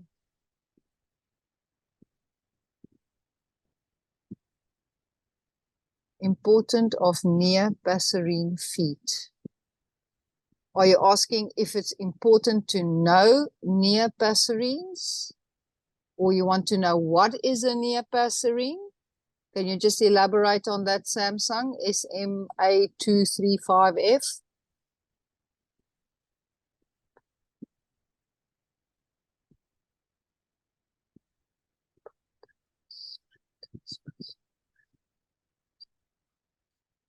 Okay, Mark, with regards to constrictors, they do ask questions about constrictors.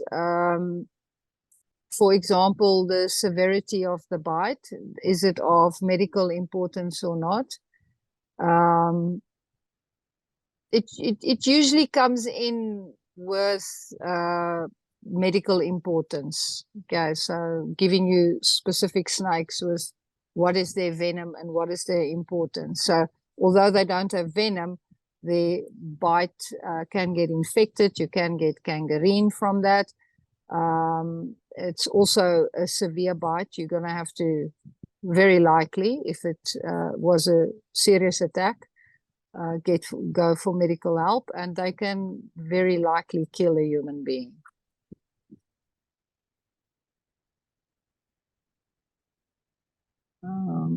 Sorry, my screen is jumping again.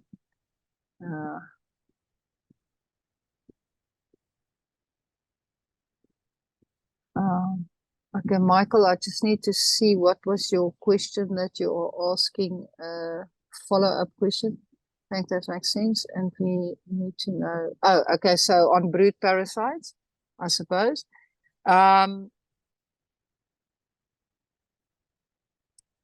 Yes, they can. They mostly ask, especially with brood parasites, what would the host be for specific birds? So honey guides, for example, give an example of a host species. And then also what is important there is what the host, what will happen to the host eggs and host chicks. So some of them will be reared together, some of them will be killed. So you need to know between the cuckoos, the indigos, the honey guides, what happens to the host eggs and chicks. There's a little block in your manual that describes that. So I would take quite good note of that. Okay, thank you, Laetitia. You explained that wonderfully. Yeah, Okay. I've got it. Thank you. It's a pleasure. Okay, Stephen, anatomy of a bird. No, never seen a question with regards to anatomy of a bird. Samsung, let me just see your question again. Important of near-passerine feet. Okay, I'm just trying to figure out what you're asking me. But I think you're asking me what is the purpose of the near-passerine foot. A near-passerine foot is mainly there to cling, to hold on. They can also help to climb trees. If you think of, say, a woodhupu, which is a prober. So they would stick their beaks into holes in trees. So they need to climb trees. So if you can look at my hands here, it's much easier to climb like this than to have 3 toes in the front. Okay. So clinging and climbing would be the purpose of near-passerine feet.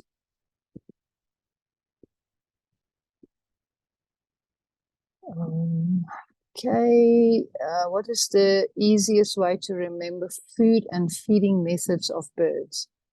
Bulkane, the easiest way to remember that is to be able to recognize the beak of a bird. So if you have a hook beak, that would be to tear flesh or to open fruit and stuff. If you have a long thin beak that's straight, doesn't have to be that thin. It's mainly insects that they would eat. The length of the beak will then depend on what insects they eat. So the longer the beak, the more harm the insect can do. So for example, a bee eater that catches a bee, they will have long beaks because a bee can actually sting the bird and that can harm the bird. Where a flycatcher will have a shorter beak because a fly can't do anything on it. Then if you get these short little chronicle shaped bill, the beaks, those are mainly seed eaters. And then you get your specialized feeders like filter feeders, like a flamingo. Okay, very specific, those birds that, well, we feed like that to filter microorganisms out of the water. So when it comes to food and feeding, it has, the bill has the priority there. Okay. Pleasure, Mark. Tian. Tian, I don't know if you mean with regards to the myth that the tongue of a woodpecker goes around the brain and that apparently helps or works as a shock absorber so that they don't get concussion. That is not true. Okay. The tongue is long, but it doesn't come around the brain. They have a very hard, stiff tongue, just for interest's sake. But if we look at our woodpeckers, the main reason why they are not getting concussed is the broad base. So the broader the base of the bill, the more punishment is now not the English word I'm looking for. The more impact that will take, and that will now not transfer to the brain.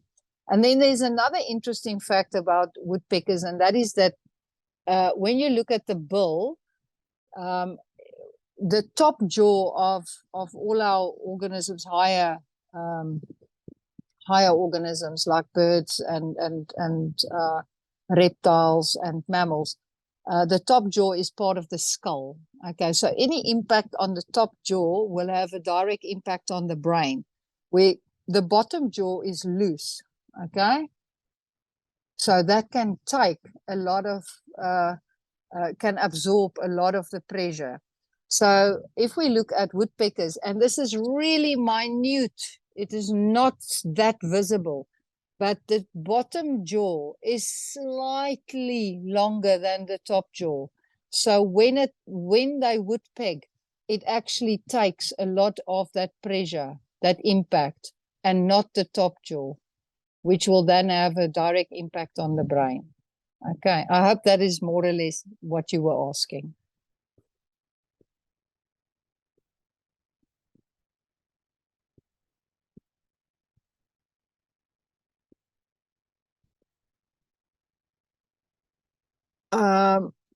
Okay, now how can you tell the difference between a call and a song if you can't see the bird?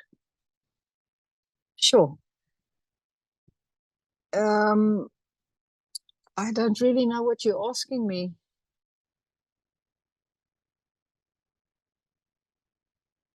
a call would probably be more of a warning call, and a song would maybe more of an attraction. Calls would be more to communicate, where songs would be more for reproductive purposes. If that is what you're asking, I don't really know what you're asking there.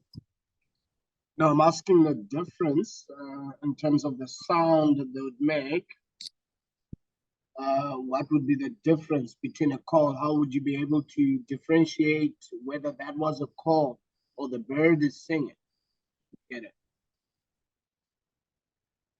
That's very difficult to answer. I don't know in relation to what you're asking. Is this a practical question or a theoretical question? Because if you make it a practical question, a call, let's say a warning call would be usually quite repetitive, or a scream. But it's also very species specific. If we take, for example, an eagle, eagles don't have songs. Hammerkop does not have a song. Something like a canary can have up to 24 different songs that they can sing, if I can call it singing. So still, I'm a bit battling on how to answer your question.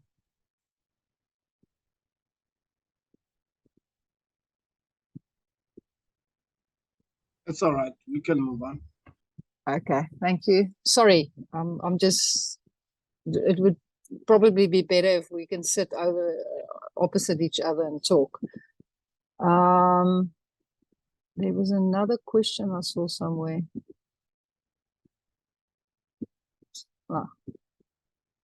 Something buccal cavity. I can't see it now anymore. Okay, are you guys happy with birds? Can we move on to mammals? Any questions with regards to mammals?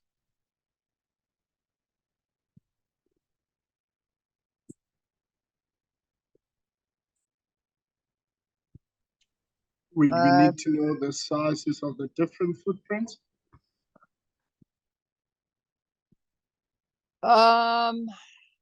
Yes. I'm just trying to figure out how to explain this now. You can, that will probably be more animal behavior question, but I can answer that here. But you can get a drawing of a track. Let's take, for example, black rhino and white rhino. White rhino track is much bigger. I think at least, what would we say, 40 centimeters on the front foot, to a white rhino, probably 30 centimeters. So yes, the sizes can make a difference, because they will give you a drawing and they will give you the size next to it and ask you what is the species. So species would then be, let's say it's the bigger front foot, that would be of a white rhino and not just rhino. Does that help? Yeah, just a little. Oh, just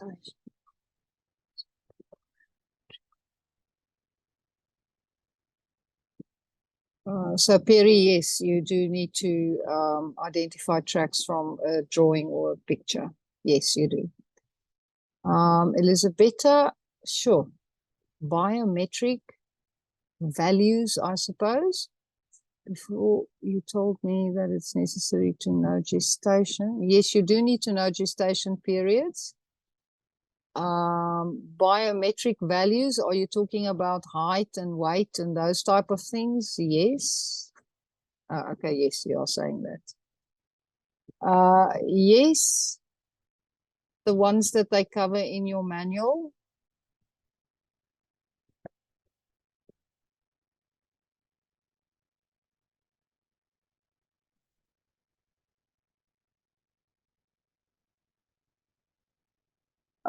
Elisabetta, you say no.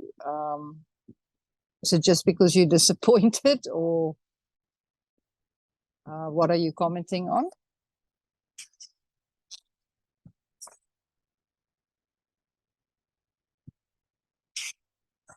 Any more mammal questions, guys and girls?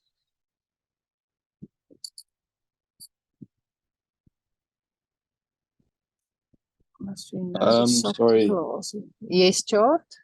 The subclass marsupials. I don't know if I'm saying that right, but it's not really relating to South Africa in any sense. It's just, No.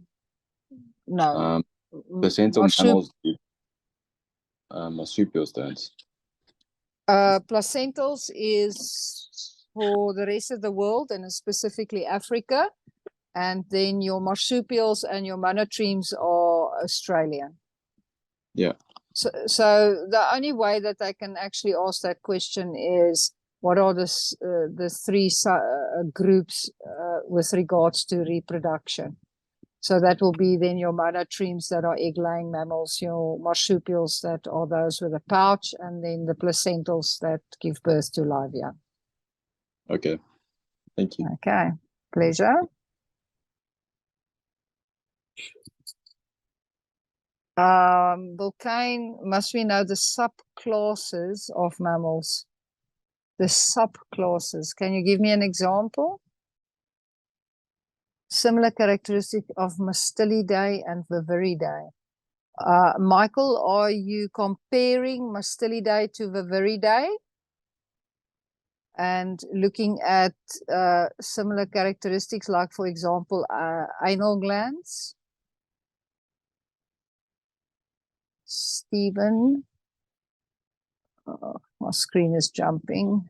Characteristics of insectivores, or for example, rodents, lagomorphs. Would we be able to give some characteristics? Guys, when it comes to the different orders in the mammal section, as I said earlier, remember there's 10 marks for the written exam, 10 marks for mammals. They're not going to concentrate that much on all those different orders. Okay. I won't spend too much time on that, just as a tip. Okay. I'll read through it, but most of those things are quite, I would say, locally known. Your second part question, the differences between fruit eating and insect eating bats important. Yeah, I won't go into the characteristics, but to recognize that there are two suborders of bats. Microchiropterus, which is your insect eating bats, and then Macrochiroptera, which is your fruit eating bats. That's about what you need to know. Okay. Michael, will they ask us to compare mammals? Compare mammals, different mammals to each other, like, for example, leopard and cheetah, or black rhino and white rhino? Yes. Yes, definitely.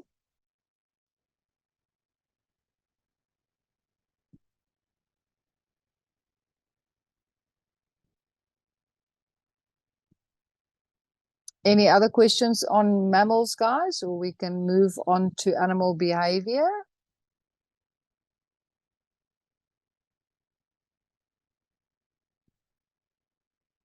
Pleasure, Michael.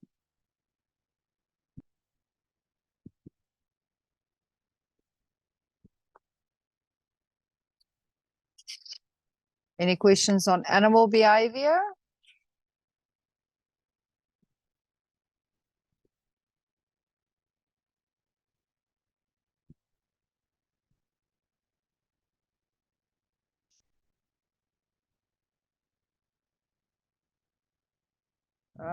Stephen, digestive systems, the stomach, chambers, names for ruminants.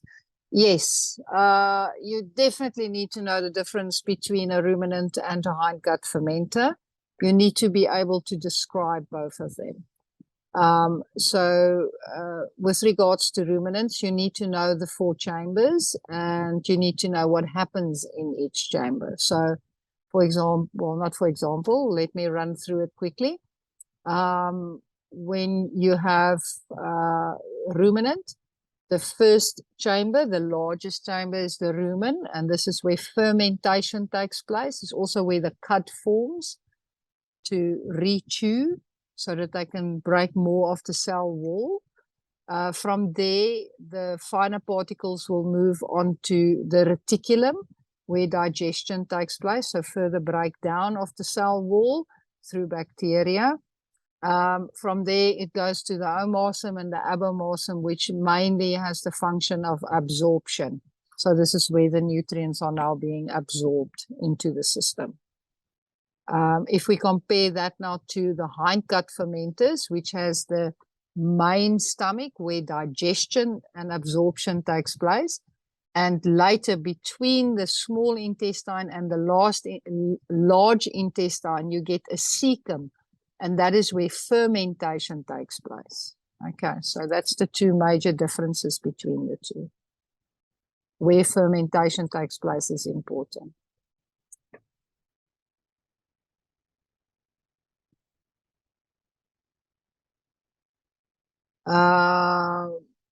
Volkane, are you talking about animal behavior?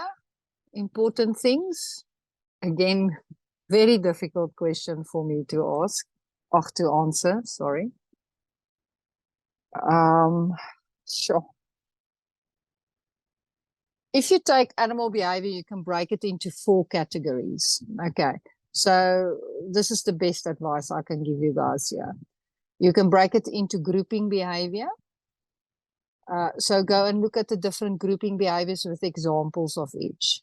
That can be asked in, for example, a table. So they will give you temporary association, family, caste, oligarchy. Okay, and then they give you animals on the other side and which one will go where. Okay, that's an example of how they can ask grouping behavior. The second thing is protective behavior. So all your types of camouflage, startle behavior. What else falls under? Distraction behavior. So examples of those. Then we get reproductive behavior. Okay. Courtship. How to find a mate. And then communication behavior. So how do animals communicate? Verbal communication, reasons for verbal communication. Why is it preferred? Why is verbal communication preferred? And then non-verbal communication. Okay, things like body language, making calls with body parts, stridulation, all those type of things. So go and look at the 4 different groups under animal behavior. So grouping behavior, reproductive behavior, communication behavior, and protective behavior. And then look at the different categories under that and get some examples. And if you've done that, then you should be able to answer all the questions in animal behavior. I hope that helps. And to ask to describe the type of animal behavior from a paragraph or a drawing. Pierre, let me just think about this one. To ask, describe the type of animal behavior from a paragraph. Yes, I'm just trying to think of examples here. Let's say you have an example of a lion that is curling up his lip, you know, that's specific, that phlegm and grimace. Yeah, you should be able to describe that, what it is and what it's for. Okay.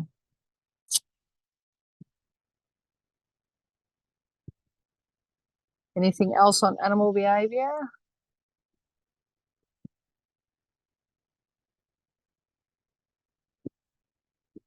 Pleasure, Perry.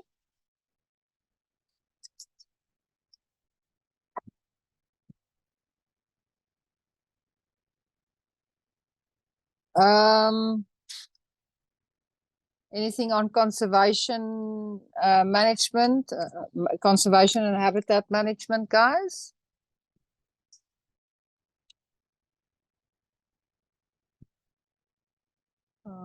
The type of fires, so cool fires, head fires.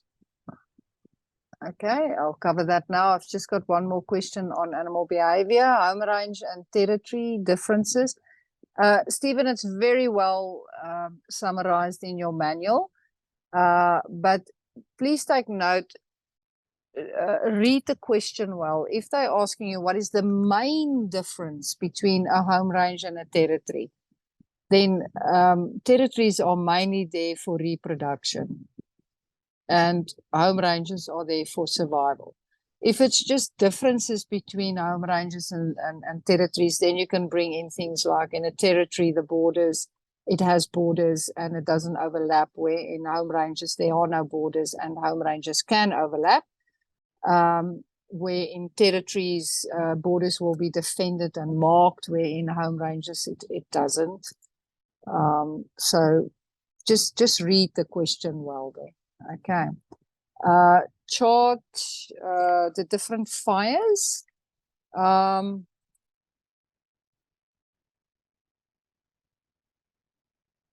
would concentrate more what is the purpose of fire, okay, than the different fires. But if we quickly run over the different fires, you get hot fires and cold fires. Hot fires are those here in the Lowveld, those when a fire breaks out in the winter, so fast fires, doesn't cause a lot of destruction because they are moving so fast. So you don't really have trees and stuff dying. And what would you use it for? It's to burn moribund, not moribund, dead plant material. Like, for example, here with the ellies, that's breaking a lot of branches and stuff. So you have a lot of dead plant material lying around. You also can use cold fires during the summer when everything is green, and that is to control parasites, for example, to burn off moribund for new growth to take place. But in general, why would fires be used? It's to stimulate growth. It's to control parasites. It is to burn off old dried material, to use it for fire breaks. I would concentrate on those things. Okay. Okay, thank you. Is moribund just accumulated plant material, or is it just dead vegetation? Okay, so moribund is specifically with grasses. So if you have your grasses that are perennial, that will grow for more than one flowering season.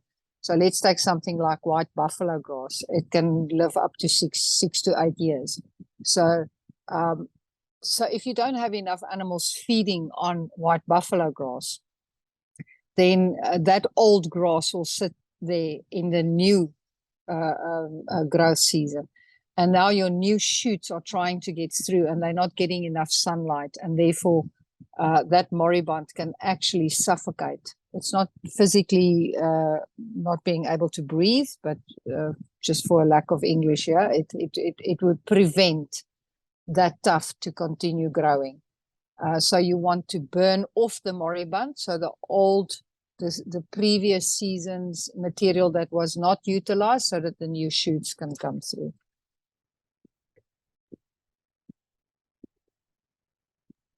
Okay, that's much more clear. Thank you. Pleasure. Okay, Vulcane, you're struggling with soil erosion. Specifically, what causes it, or what types of soil erosion? Can you just elaborate for me there?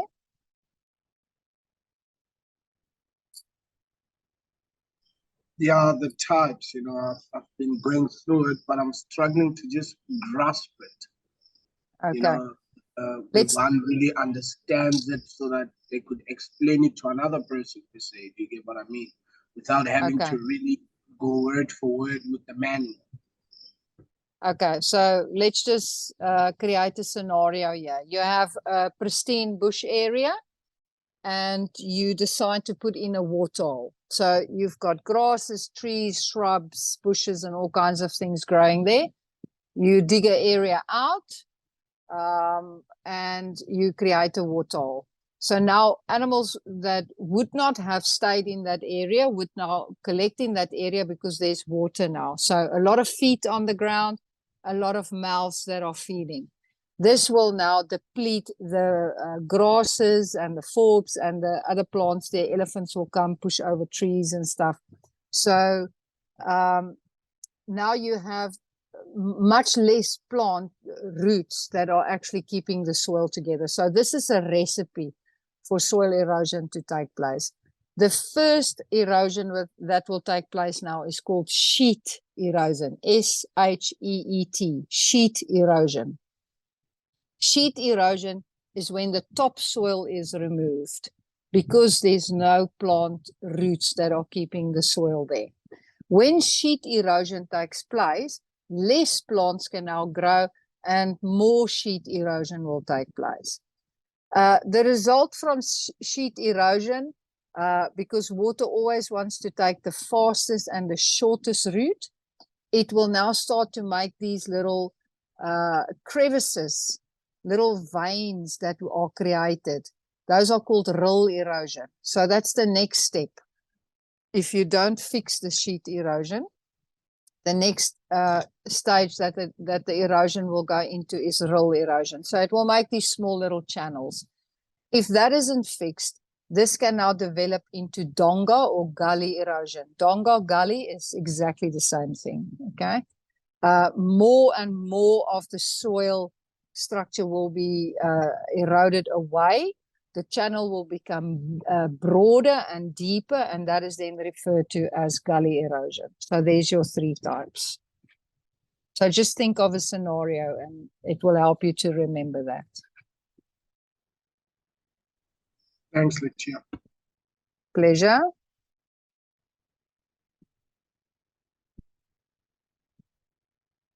Anything on habitat management, guys? Then we can go on to historical human habitation.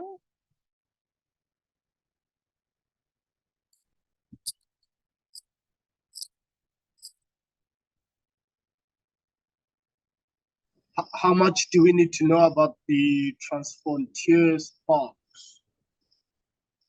You need to know what is a transfrontier park. You must be able to define it, and you need to give some examples of it.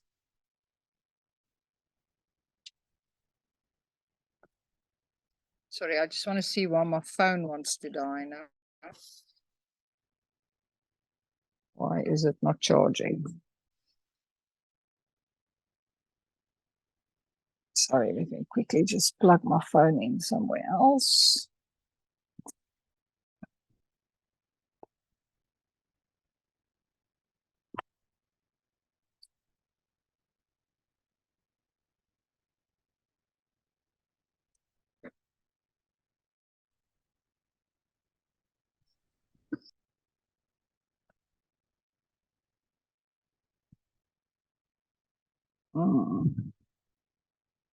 Sorry, guys, So we don't necessarily need to know the distance between the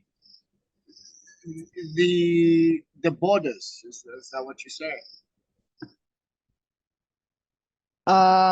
Sorry, can you just tell me what you are talking about now? I'm just trying to fix my phone. My phone doesn't want to charge. Emmy? I'm still on the transfrontier part. Okay, I'll tell you now about it. Just check for me in that green thing is one of my charger cables, because this charger cable now doesn't want to work. Thank you. Guys, let me just quickly plug in my phone, otherwise it's going to die on me now.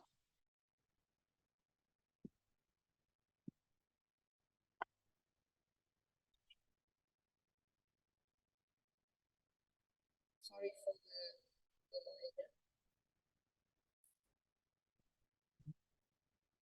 delay.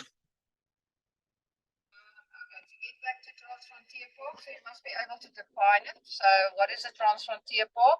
It's national parks within countries, like the Kruger National Park within within South Africa, that will stretch over international borders. So the Greater Limpopo Transfrontier Park is an example where we have the Kruger National Park in South Africa and you have the Limpopo National Park in Mozambique. So they've taken the fences off, so now the animals can roam over both areas. Okay, so it's over international borders between South Africa and Mozambique. And that is then called the Greater Limpopo Transfrontier Park. So transfrontier parks are national parks that stretch over international borders. And then you need to give an example or be able to give an example.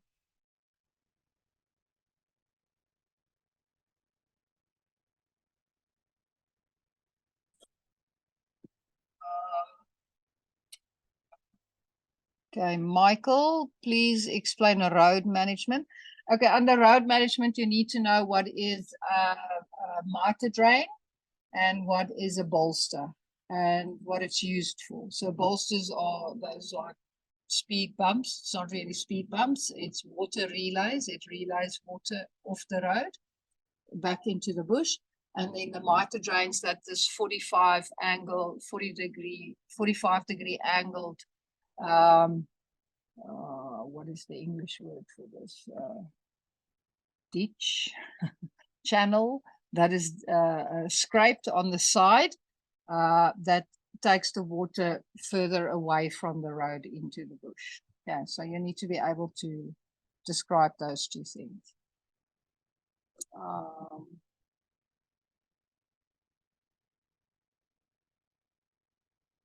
Example.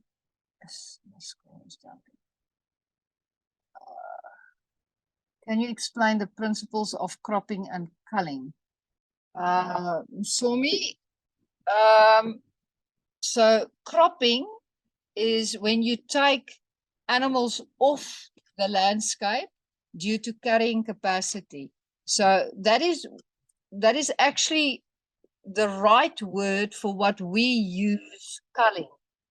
Culling is actually when there's a disease outbreak and you are culling in a specific area, specific animals, all the animals in that area due to a disease outbreak. So it's very quick, and that is just to stop the disease to spread.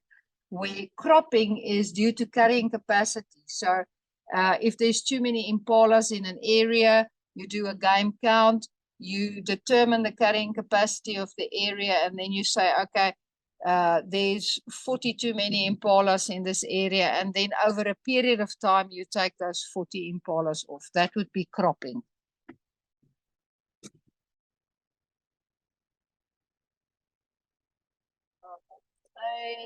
Example of an animal that can go long periods of time without water makes most of your desert animals. So something like oryx, they can stay without water for periods of time. Probably the most common animal that pops to mind that is not found in South Africa is a camel.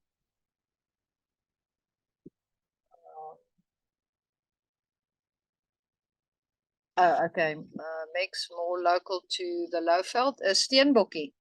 Steenbokkies don't really, when last did you see a steenbokkie at the waterhole or wherever? Okay. They get most of their moisture from the food that they eat. So they can go for seriously long periods of time without drinking water. They do, all animals still need to get moisture, okay? So they just get moisture from somewhere else. Laetitia? Yes? I have a question on transfrontier parks and then biosphere reserves. Are transfrontier parks...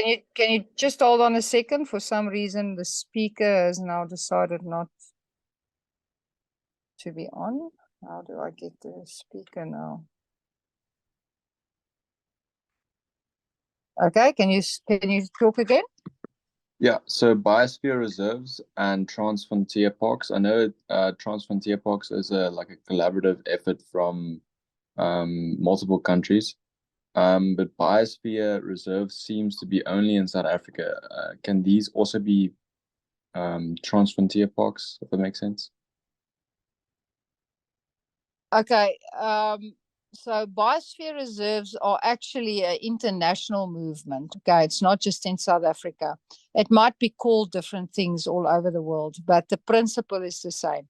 So the principle of a biosphere reserve is not removing humans from a protected area. That's the main principle, that the people that are living in these areas can also benefit from tourism and from the wildlife in that area.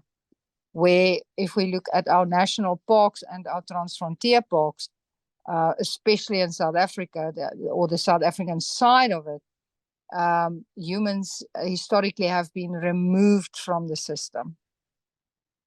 Okay. Okay, does that make sense? Yeah. Thank you. Okay, pleasure. Let's just see if there's any questions. May you please explain elephant culling situation in the Kruger National Park? Charming. Sure.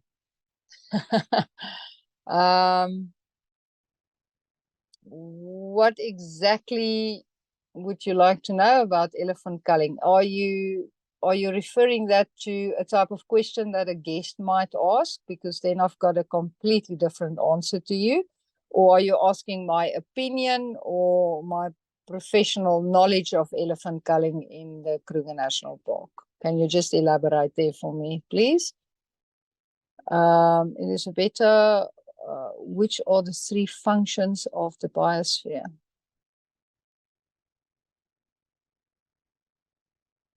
Okay, let me just think about that one a bit.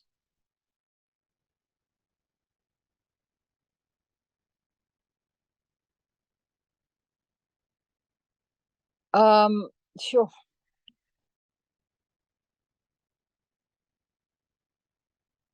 Okay, Charming, I will answer that for you now. I'm just trying to figure out Elisabetta's question.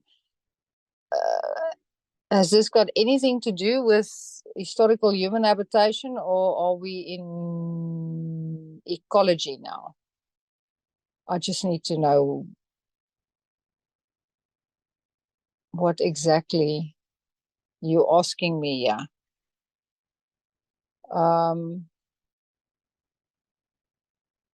I really have no idea what you're asking me, Elisabetta.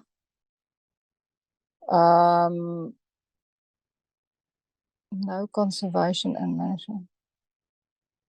What are the three functions of the biosphere in conservation management?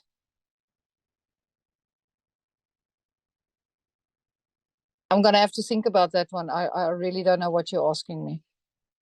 Let's get just quickly back to the elephant culling question as a question that guests might ask. Okay. When a guest asks some form of controversial question,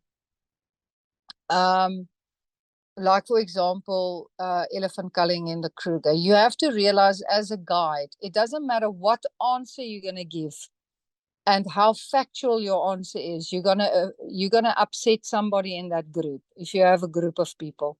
So some of the people are going to be completely against culling, and some of the people in that group are going to understand or sympathize with culling of elephants. The more international guests you have, especially from the European countries, and I'm generalizing here completely now, but will be very against the culling of elephants. Okay. So it is very important for you as a guide to not voice your own opinion. And the second thing that you need to do is to divert the conversation back to nature. So I would handle it in the following way. Say the guest name is Sarah, and Sarah asked me, what do I think about, or what is the situation of elephant culling in the Kruger? I would firstly acknowledge the question and say to them that this is a very controversial subject in South Africa.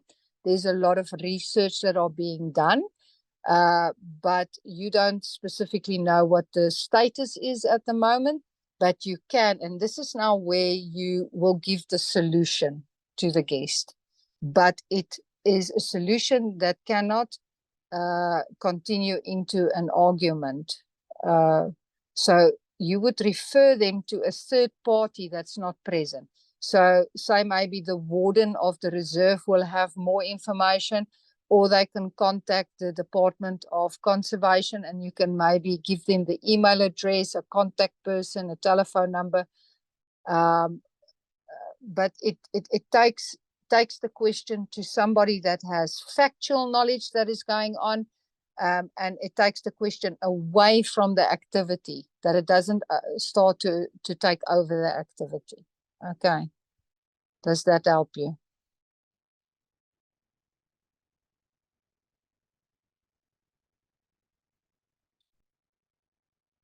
Mark, are you answering something with regards to page 241 in point form, or are you asking me a question there? Laetitia, I think it was Elizabeth. She was asking about the she wanted to know the what is the development, or what is the primary functions of the biosphere reserves. I think that's what her question was. Okay. So I told her it's Okay, just on 241 in point form. Okay, Elizabeth, okay, that makes more sense to me. Biosphere reserves. Okay. Yes, then that is what you're talking about there. But biosphere and biosphere reserves are two completely different things. That's why I was a bit confused there. Okay, sorry about that. Love your laughing face. Guys, I don't know if I'm not mistaken, but I think we skipped arthropods. Is there anybody with questions with regards to arthropods? I can't remember answering any questions on arthropods, or maybe nobody. I know there was a tick question somewhere, and I asked that we can keep that for later.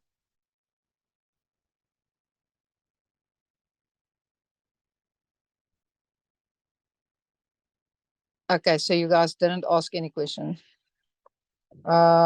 Izzy, let me just quickly read there. What are the questions largely guided by the written workbook we have filled out, or they use the sections of the learner manual that are not covered in the written workbook? Okay, Izzy, with regards to exam questions, about 30% of the exam questions will come from the workbook. The other 70% will come from some from experience, but the majority from the manual. Okay.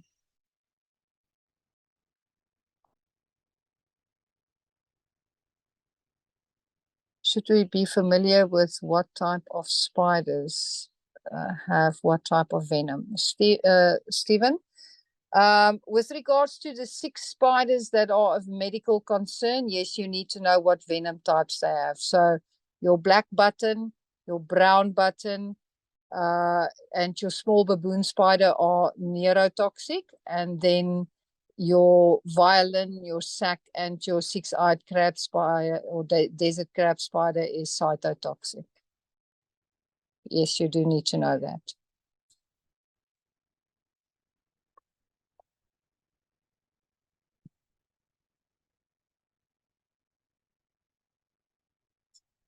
Cool, guys. We've worked through the entire manual in just over 3 hours, but we did start a little bit late. Sorry about that again. Is there anything else you guys would like to ask? I am going to give you guys my WhatsApp number.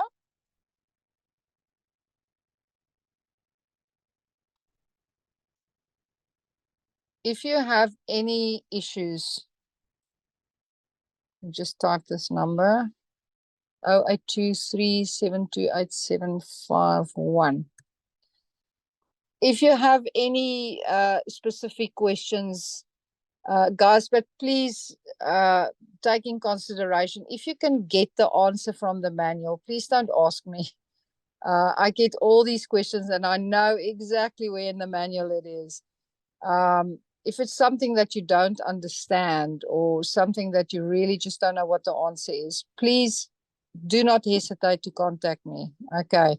You're more than welcome, and I will do my best to help you guys before you write your exam. I see there's some more questions coming in. I will ask them. I will answer them now. But please, and again, guys, I'm not Michelle. I'm Laetitia. This is just Michelle's account, and that's why it says Michelle on the screen. But you're welcome to WhatsApp me questions, and I will see how I can help you guys. Okay, let's just quickly answer these questions. Perry, are the different mouth parts important? Yes, in two ways. It makes insects quite successful because it eliminates competition. And then what what are the 4 different mouth parts and an example of each. Okay, but quite important as part of why insects are so successful. Oh, sorry, haven't we done human habitation? You guys are welcome to ask questions there.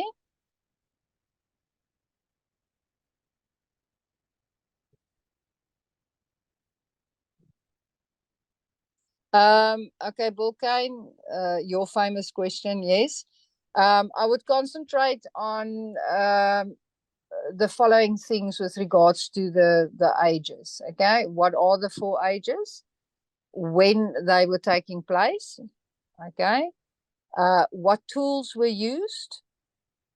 Examples, and any specific important points of interest, like for example during the Middle Stone Age, the manipulation of fire was a major technological breakthrough. Okay, so those are the things I would concentrate in human habitation. And then the general questions like how many official languages do we speak, rock art type questions, like what did they paint on the rocks, those type of things.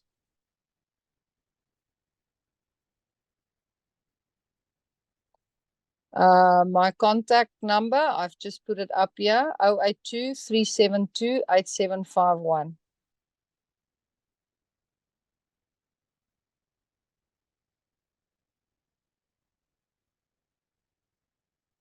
Anything else, guys? Arthropods, yo, there's so much. Is there any specific questions on arthropods? Mark, it's a big pleasure. Megs, it's a big pleasure. Izzy, to all of you guys, thanks for joining, and it was a pleasure sharing some knowledge with you guys. Okay, and if you have any problems, please don't hesitate to contact me. Laetitia? Yes?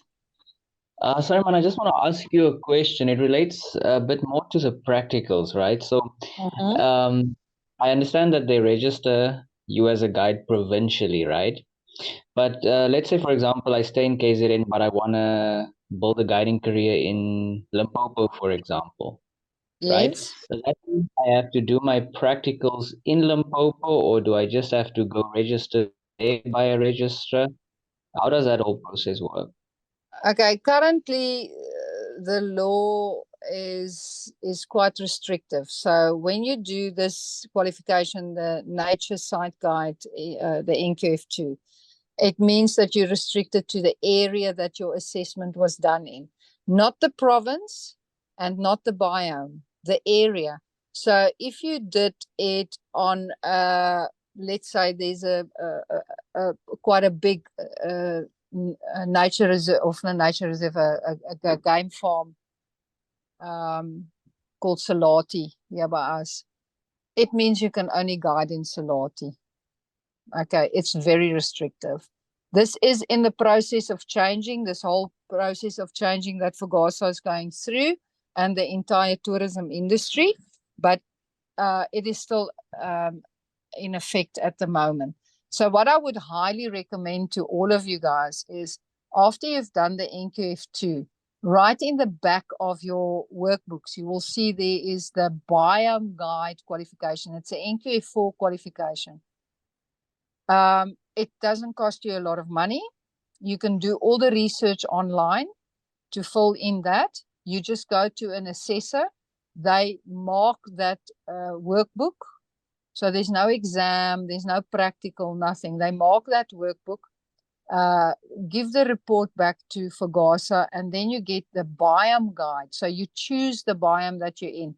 So if you want to guide in, you did your assessment in KwaZulu-Natal, but you want to do your, you want to build a career in the savanna biome, in the Limpopo region, then I would highly recommend you doing that. It's going to take you maybe 4 or 5 days, depending on how quickly you do research.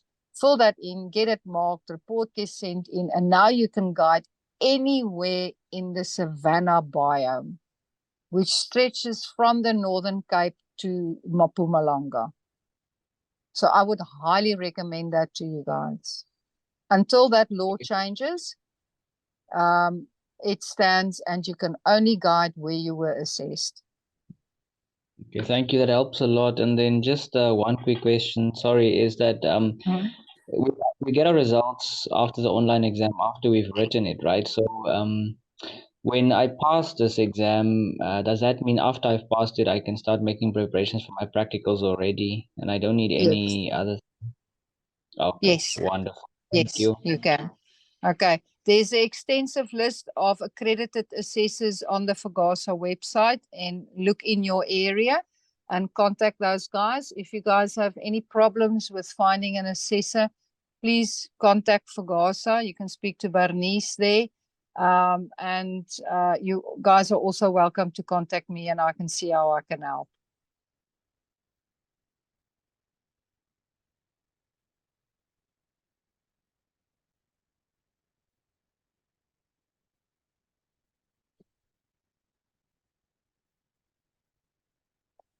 Izzy, yes, you can be registered under multiple areas.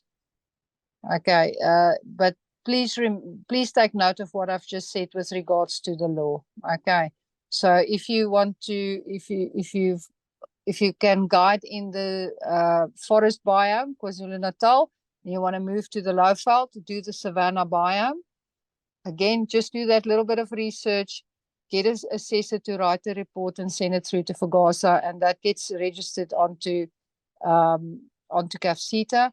And then if you've done all the biomes, it means you can guide anywhere in South Africa. It is really it's really a little secret that I'm sharing with you guys here now. Okay, do all of those biomes and you can guide anywhere in South Africa. You're not restricted anywhere.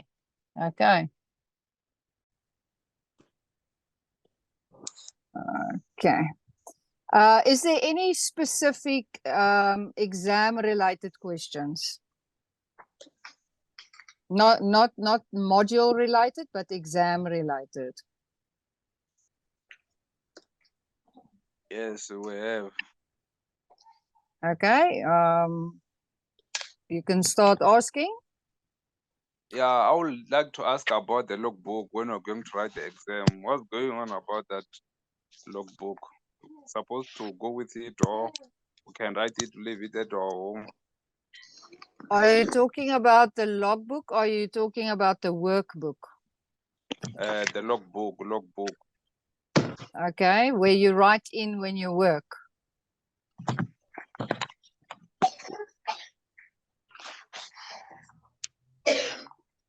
Like I hear Okay. some of video past few months ago, they're asking about if you're going to write the exam, you must have a logbook. Okay, They support are to you sign writing? it. Are you writing NQF2? Yes, NQF2. No, you don't need your logbook. Oh, my copy. Thank you. Okay, no problem. Yes. Maybe you guys can write down questions for me in the chat. Then I can read it as it goes and give you guys answers. So we just, to open up, we're asking, can you guys just switch off your, or mute your speakers because you're screaming in my ears now. So can you guys just ask the questions and then I will answer the questions as it come. So Chris, the pass mark is 75%. Thank you, Carol, for answering there. Bronwyn, I have not received login details as I was told we would receive. Have these already been sent out? Ashley, are you still on? No, Ashley is not still on. I can find that. I'm still on, Tish. I'm Oh, still are you on. on? Okay, there's I'm an on. online question there. Do you have an answer there? Login details for online which exam. question? The login details would have been sent already. So the initial email was sent out on Thursday last week. If they've already logged into the campus website before, they won't get the login details because they would have already created these. Okay, does that answer your question? Wait, where are we Yes, now? thank you. That's Bronwyn? perfect. Yes, thank you. Okay. Will we know our exam mark? When will we know our exam mark? Sorry, this thing is jumping along. When? Chris? So for the written exams, 4 to 6 weeks. And for the online exam, you get your mark after you've finished the exam.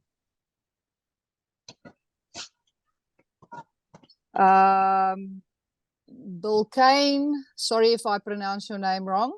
Yes, the recording will be available afterwards. Stephen, concerning scientific names of animals, they have in Latin, will we be asked? For NQF2, no scientific names is needed. You don't need to know any scientific names. All you need to know from the taxonomy side is what system is used. Somebody's not muted. Please check if you're muted. It's cracking very badly in my ears now. Just to get back to Stephen's question. So no scientific names is needed. For the taxonomy module, you need to know which languages are used, and you need to know what system is used, binomial nomenclature, but no scientific names. Okay, Stephen, with regards to when will the results be for written exam, it's 4 to 6 weeks, and for online exam, it's immediately after you finish the exam. Yes, somebody is not muted. Please mute yourself. You're going to burst my eardrums. I can't really see who is it. Okay, Chris, is there a difference? Ashley, can you answer that one of Chris Freund? Is there a difference between being able to log on to the Fagasa main website and the Fagasa campus website? Yeah, Chris, there is a difference. So to log in onto the campus website, if you are an online learner, so you've got your course materials online, you would have already had these. If you're writing online but had hard copy learning materials, you will then need, you should have received an email on the 15th of February, so last week, Thursday, explaining the procedure, how to log in, and then followed, after that email, another email was sent out with login details. Just confirm if you haven't received anything and if you're writing online.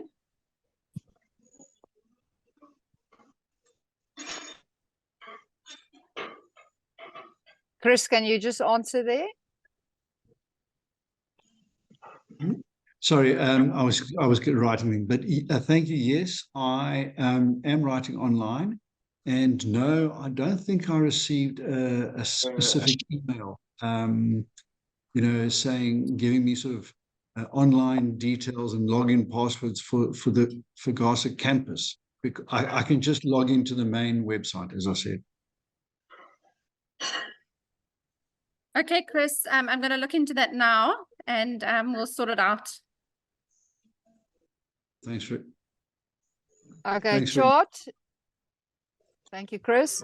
Okay, chart, with regards to your question, for the online exam, it is multiple choice questions and it is not module specific because that will make it easy to cheat. So for the online exam, the modules are mixed. Does that answer your question?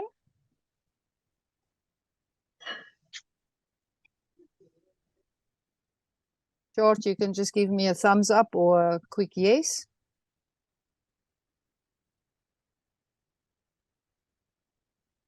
Sorry, can you give an example of a mixed module question? Well, what I mean is you can have, say, question 1 will be about geology, question 2 can be about animal behavior, question 3 can be about botany, question 4 can be about arthropods. Oh, so it's that, just not an order. Yeah, it's not in module order. So if you've got the written exam, it is per module. You have, say, 10 mark questions that will tally up to 10 marks. But for the online exam, it's all mixed. Okay, cool. Thank you. Okay. Vote in our modules, which one is going to give more marks? Okay. The majority of the written exam, this is now for written exam only. The majority of written exams, the total marks for NQF2 is approximately 10 marks. Okay. There are some smaller modules. It's usually fish or taxonomy that can be 5 marks, but the rest is all 10 marks.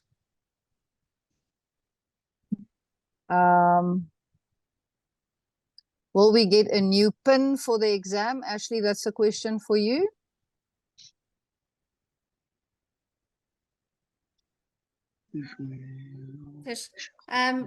What do you mean a pin for the exam? That is just the question from Bill Kane. So can I answer that quickly? Okay. Well, when I was reading through the email, it mentioned something about that before the exam, we would get a new pin to access the quiz. I do have my login password for the campus, but to start the exam, will I be getting a new pin, or on Thursday I can just log into the campus? And where do I go, or what do I do? Okay, you'll see on Thursday morning at 9 o'clock on the dashboard, there will be the exam will appear there. But tomorrow afternoon, late afternoon, around probably, I would say between 4 and 6 o'clock in the evening, you'll all receive your password for the exam. But as I said, the exam will only become available at 9 o'clock on Thursday. Thank you. That was my question. Yeah. The password. Thank you. You'll be receiving that. Will that be on email? That's correct. It'll be on email.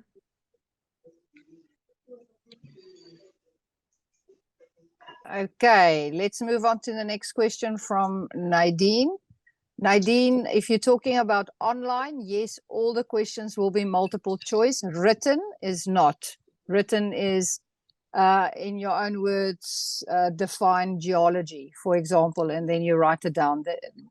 There might be here and there a multiple choice question for written exams, but the majority would not be. But for online, yes. Okay, I'm just scrolling down. Where's Nadine? Now this thing is jumping around. Okay, Nadine, you've got another question here. I see Vulcane has already answered there. For the online exam, after you have answered a question, you cannot go back. So don't leave any questions open. I don't even think you can do that. So you answer the question, you go straight on to the next question, and you cannot go back. Okay.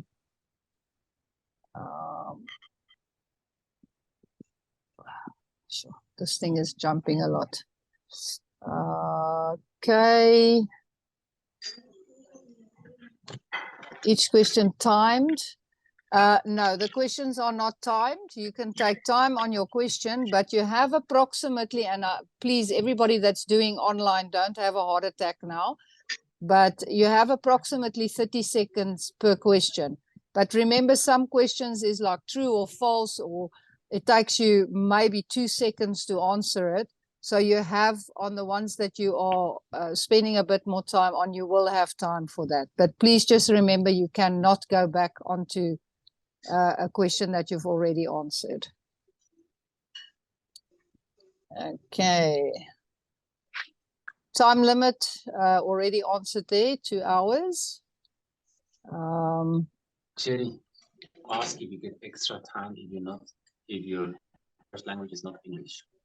What?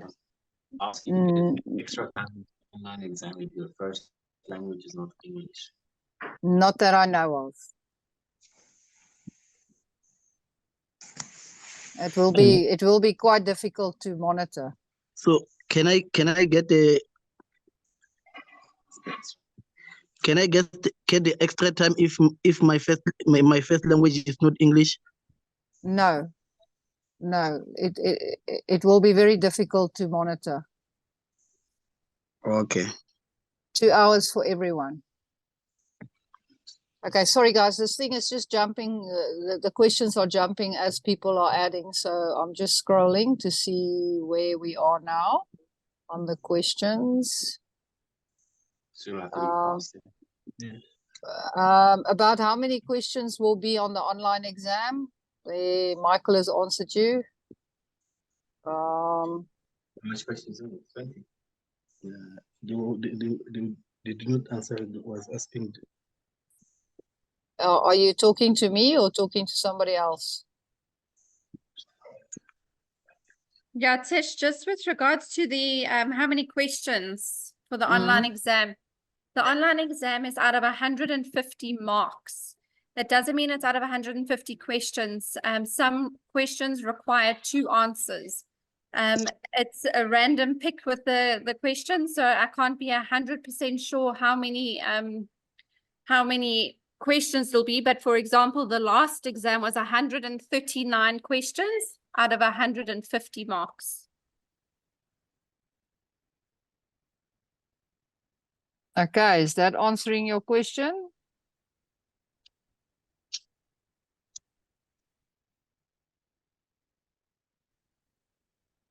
Okay. Okay, so we have online exam. Any drawings? No, that would be quite difficult.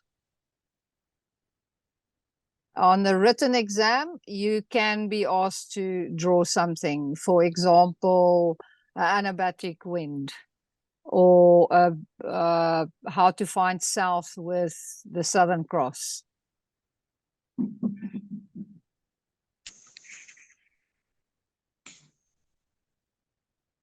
And what else besides Southern Cross? No, I was just using examples there. I can't discuss exam questions with you guys. That will be not ethical for the people that can't log on to this workshop. So I was just giving examples. Okay. Okay, thank you.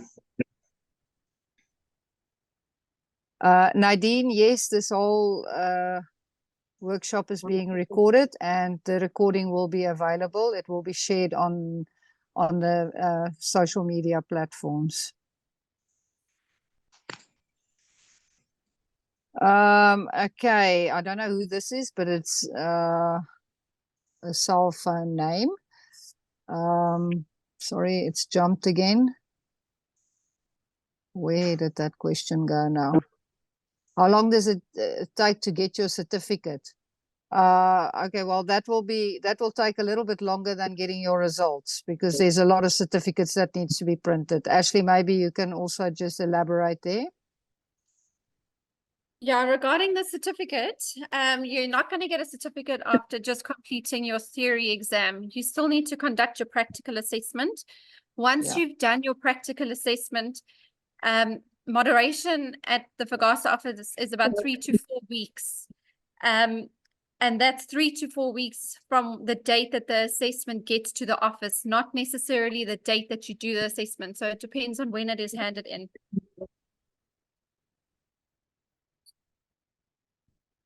Okay, we've got some more questions here. Which social media platforms? That would be on Instagram and Facebook. Somebody is on. Is somebody trying to talk? Let's just wait a little bit for the practical questions. Let's just finish the theory exam, please, guys. When your workbook needs to be handed in, somebody's mic is on. Please mute it. Please make sure you're muted. For your workbooks needs to be marked as part of your portfolio by the assessor that does your practical. So you hand it in to the assessor when they do your practical. Okay, for the platforms, yes, it will be under the Fagasa page for Facebook and Instagram.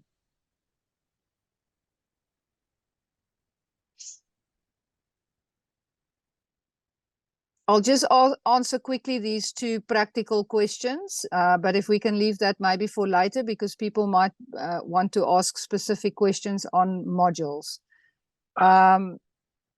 So a practical for NQF2, the drive itself cannot be less than 2.5 hours, but then your assessor still needs to do a lot of paperwork with you, and also go through preparing for the assessment, go through planning for the assessment, discuss what is expected of you during the assessment, and then after the physical drive that you do, you need to receive feedback from the assessor. So in total, you can expect approximately a 5-hour.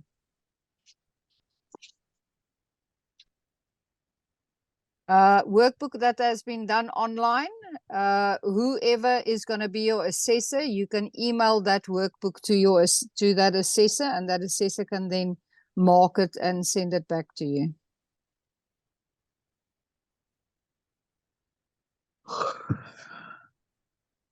Okay, is there any more specific, just general exam related questions?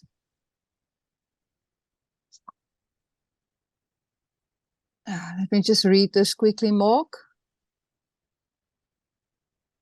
Yeah, some jobs.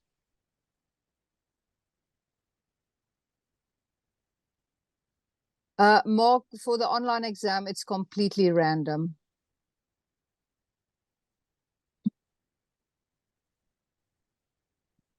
Perfect. Thanks, Tish. Okay.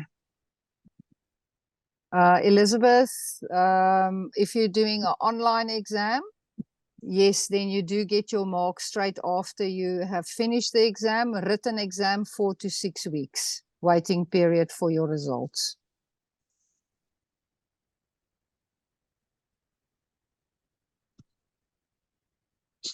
Let me just see if there's more questions.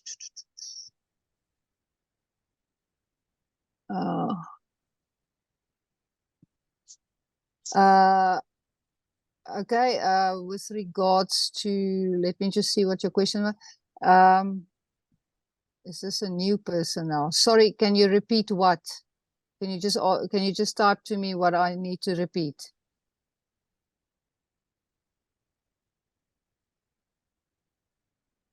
Stephen, I'm just going to answer yours now. Will you have to label, for example, the different body parts of a scorpion, a fish, or a frog? Like on page 139 of the book.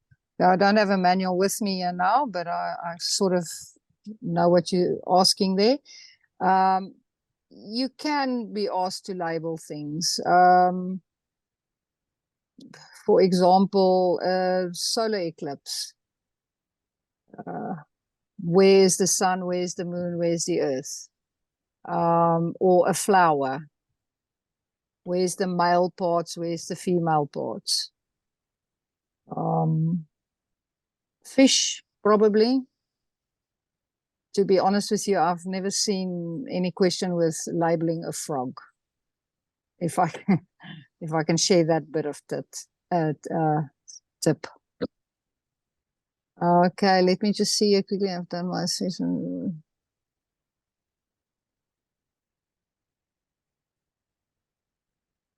Carol, I'm just trying to figure out what you're asking. If I have done my assessments, will it take a bit longer to get my certificate? I don't understand your question. Can you maybe rephrase it?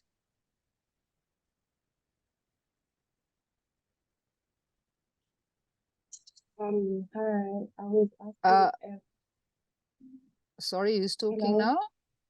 Hello? Is it Carol? It's Carol, yes. Okay, can you So just... I have...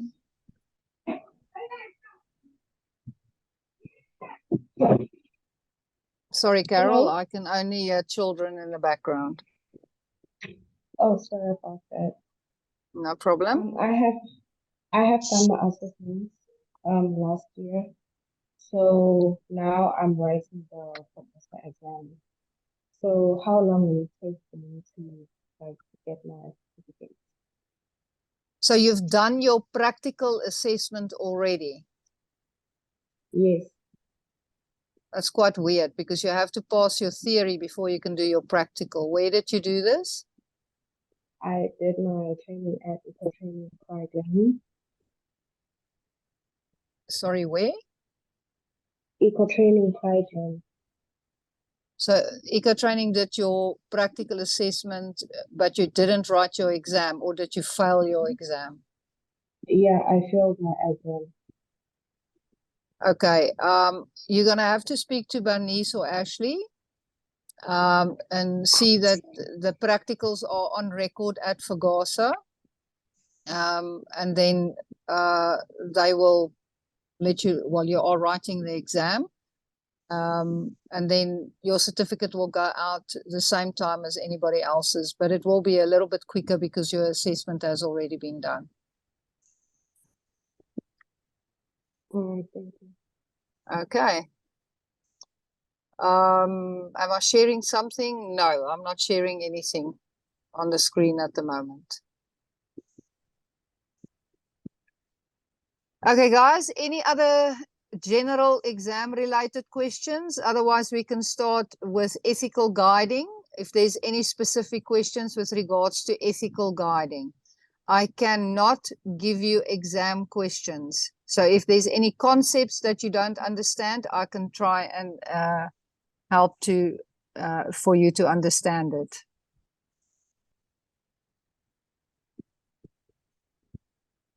Lisa, just another exam question here.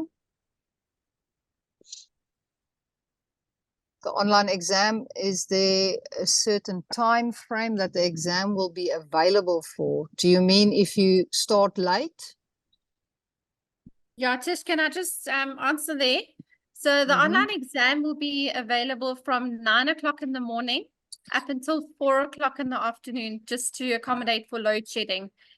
There is only 2 hours. You'll only have 2 hours from the time that you start, but the exam cuts off at 4 o'clock.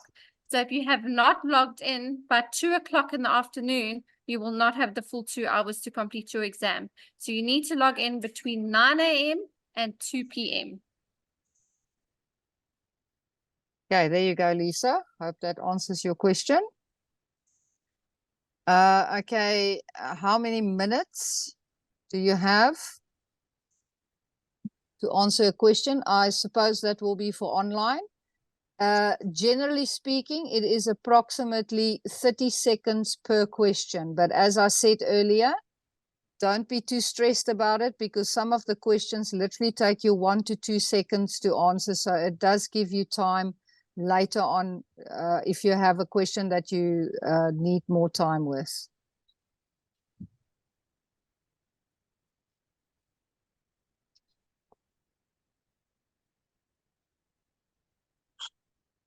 Okay, let me just check this question quickly.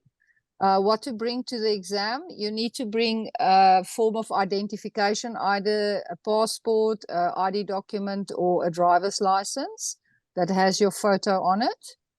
A pen.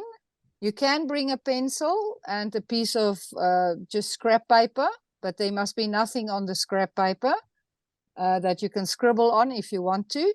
But everything on the exam paper must be written down in pen, and either black or blue, not red or green.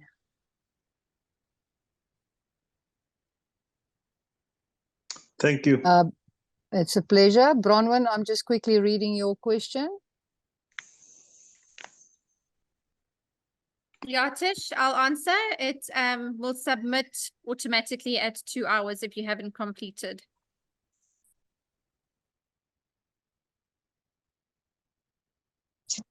Thank you very much for that.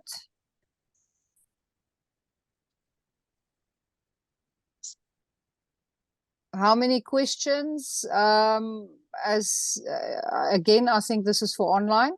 Ashley already said we can't say exactly how many questions there will be, but the total mark is out of 150. Pass mark 75. Can I log in about at 9? I presume so, because it opens at 9.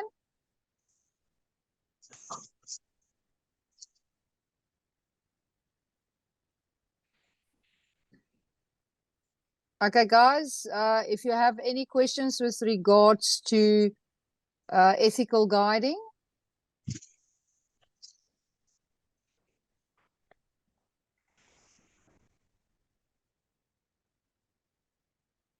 okay, Lisa,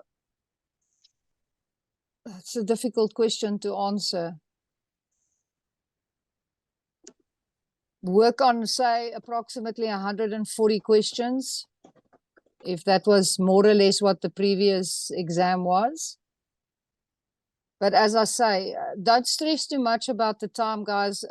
Fagasa has done extensive research to make sure that you have more than enough time to do the online exam.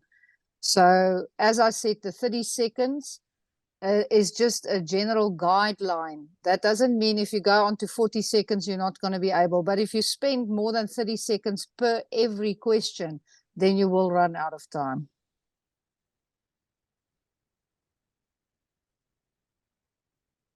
I'm just looking at Aya Bongwe.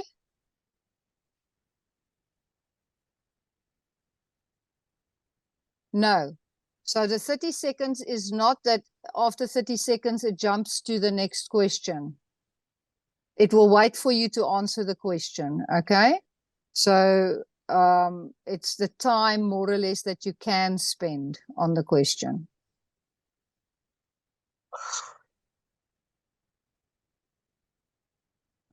Let me see, there's a new question that came up. Okay. Yeah, see, this thing is jumping.